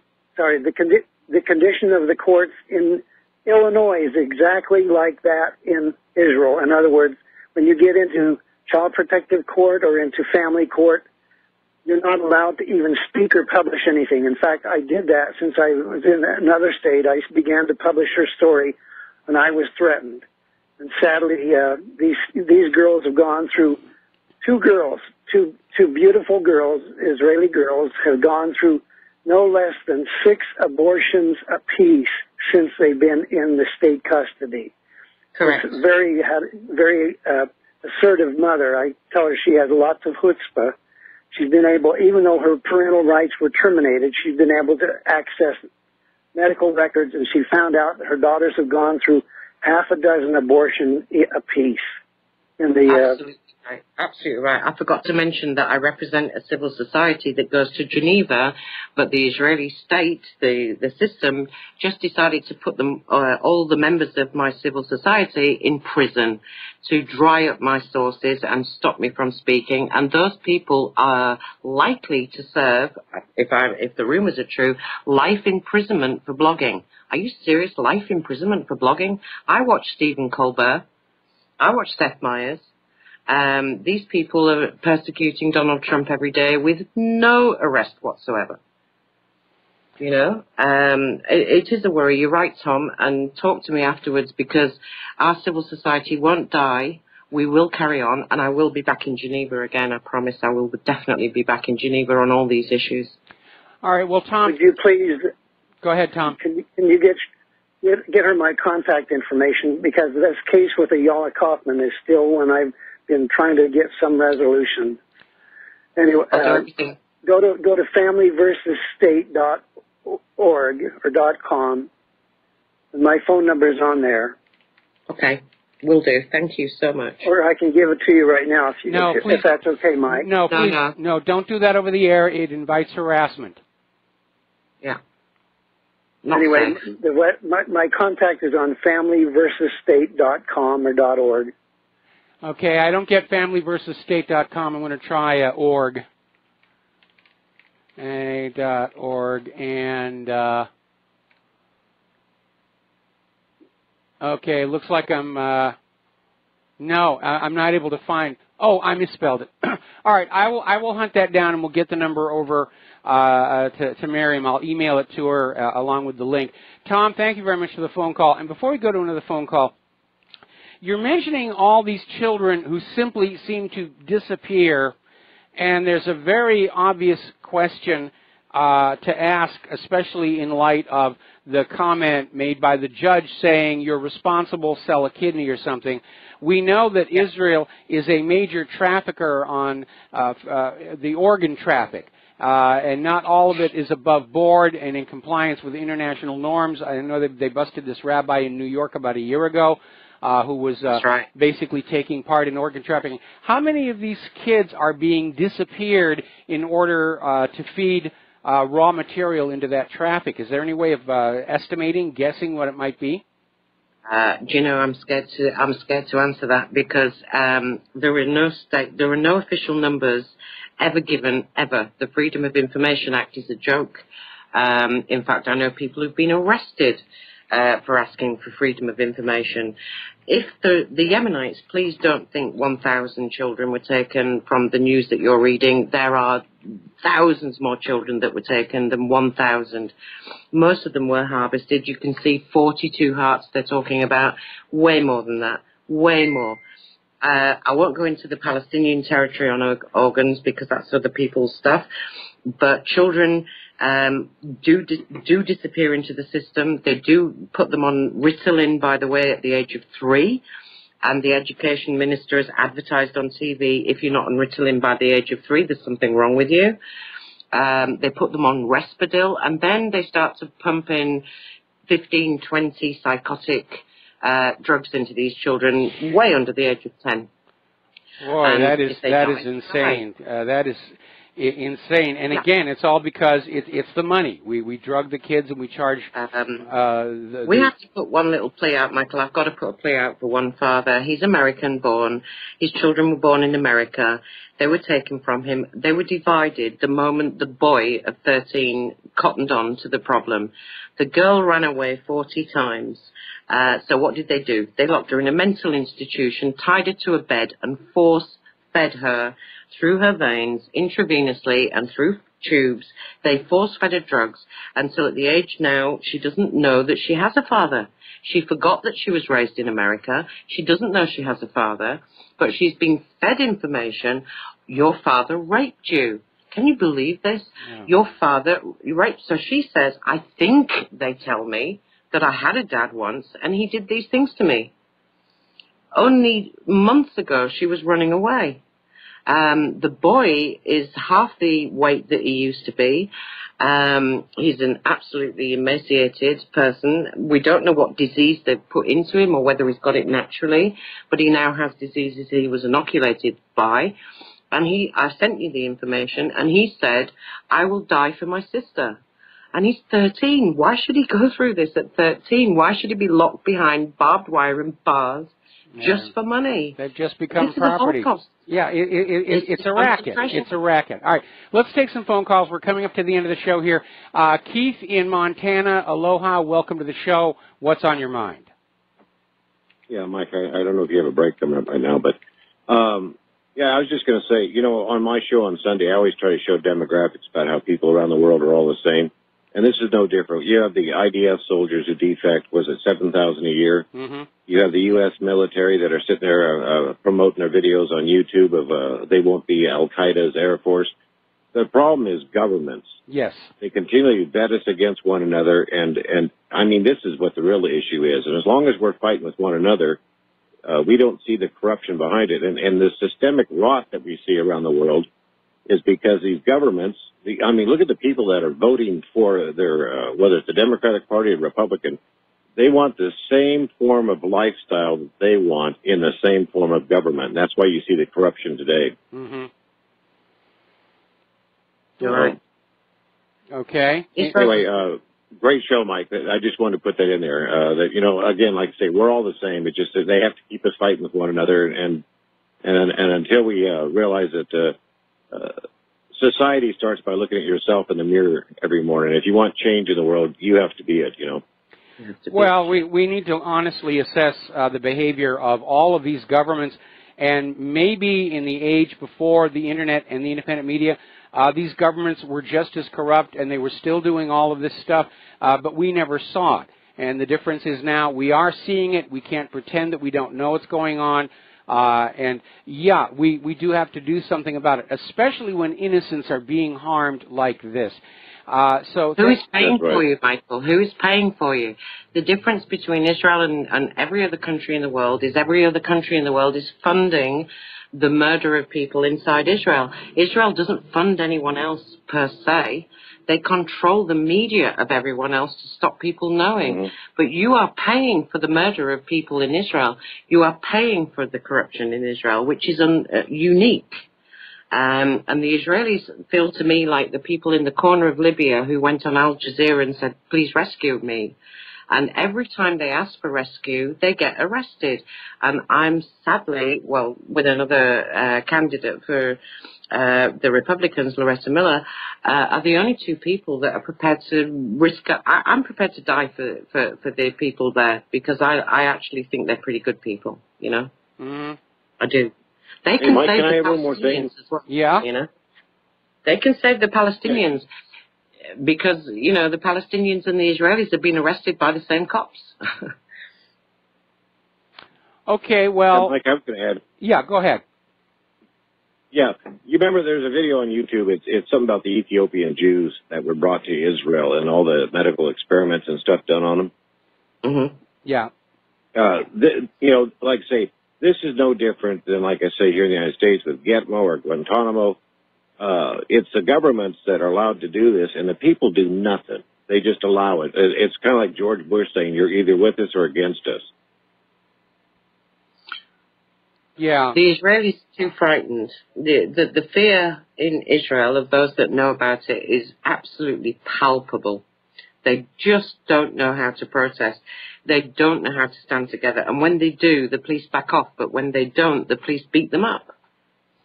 Mm. It's a military state. It's not, you know, this is not, the government are too busy getting their escape money. And that's the truth. And I'm not against it. You're going to get so many comments here. But I am not against Israel. They can exist all day long. But please don't kill the Israelis who want to live there, who were born there. This is not fair on them, you know? No, it really isn't. And it does seem like the situation is out of control. Again, over long years of being able to get away with this stuff, the system has become petrified or ossified, for lack of a better word, it's going to take a major upset for change to occur. That's why I keep telling people here in the United States, don't think about a civil war, don't think about a revolution, just sit back and stay calm, because sooner or later this corrupted system is going to tear itself apart, and we need to be ready to decide what the next government will be and bring them on in. Okay, so anything else? I'd no, like that's to it. just Thanks, Mike. I appreciate it. Oh, sorry. You are so good. Thank you for calling in. All right. Michael. We have to take a commercial break, and then we got one more call after these words from our sponsors, okay? Okay. All right. And aloha. Welcome back to the show. We're going to take one more phone call. Ramsey in Canada. Do you have something quick for our guest? Hello, sir. Hello. You're on the air. Excuse me. I just want to tell you something about your guest. Your guest stated the picture that all the people in Israel are like wonderful angels. You see, sir, that's not true. You see, sir, the government is one thing and the people are another thing. I agree with that. But the thing is, sir, if you look at the record of the people, they support the occupation. They supported the bombing of Gaza. They supported the bombing of Lebanon. Well, hang on. That's what the media tells us. We don't know that it's true.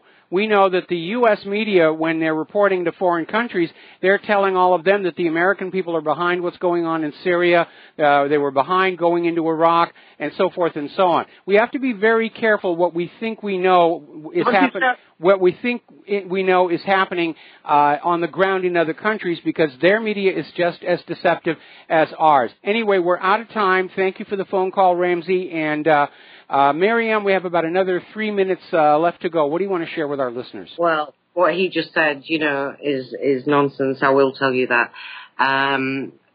simply because of the brainwashing of the Israelis as well. I need to make a statement here. We have 3 bloggers in jail. No evidence has been given to them. Some of them have to buy evidence. They've been languishing for 120 days, mentally tortured by the state. They're expected to serve life. Moti Label was with me on the show with you. Laurie Shemtov's there, who's a gay human rights lawyer. I don't know what they're doing to these people. And I'm saying to you, what a blogger in America is going to serve life imprisonment for criticizing your president? Give me a break. These people who are criticizing are going to jail. Please stop funding the organizations and start to fund the people who really are on the ground and know what they're doing. And I know all the people on the ground who are straight as a die. And if anybody wants to turn their money across, please do it, because we've got to save some lives here. These people are trapped in Israel with no way out and no one to talk to. So, yeah, the guy says they funded and they care. No, I know millions of Arabs who want to help. Lots of Israelis don't talk politics. It's all about, politics is not on the agenda for half of the Israelis. They can't get through the day, for God's sake, Do you have a website? No, it's been hacked and taken down. I have a Facebook page right now. I've been hacked and destroyed every time I go on anything. I'm bound to get taken down. But you can find me on Facebook. You can find me anywhere. Just Google my name. There's always somewhere to contact me. And I'm saying to you, fundraising, stop it. Stop. Every dollar kills an Israeli child or an Israeli man or an Israeli woman. Stop it. Please give it to the right places. We've got an American candidate who's had 3 death threats and is now wanted in Israel. And she's she's trying to fight for the people. Today I'm very passionate. You caught me on a passionate day. Yes, and very much so. Very, very much so. Sorry about that, Mike. Yeah, that's okay.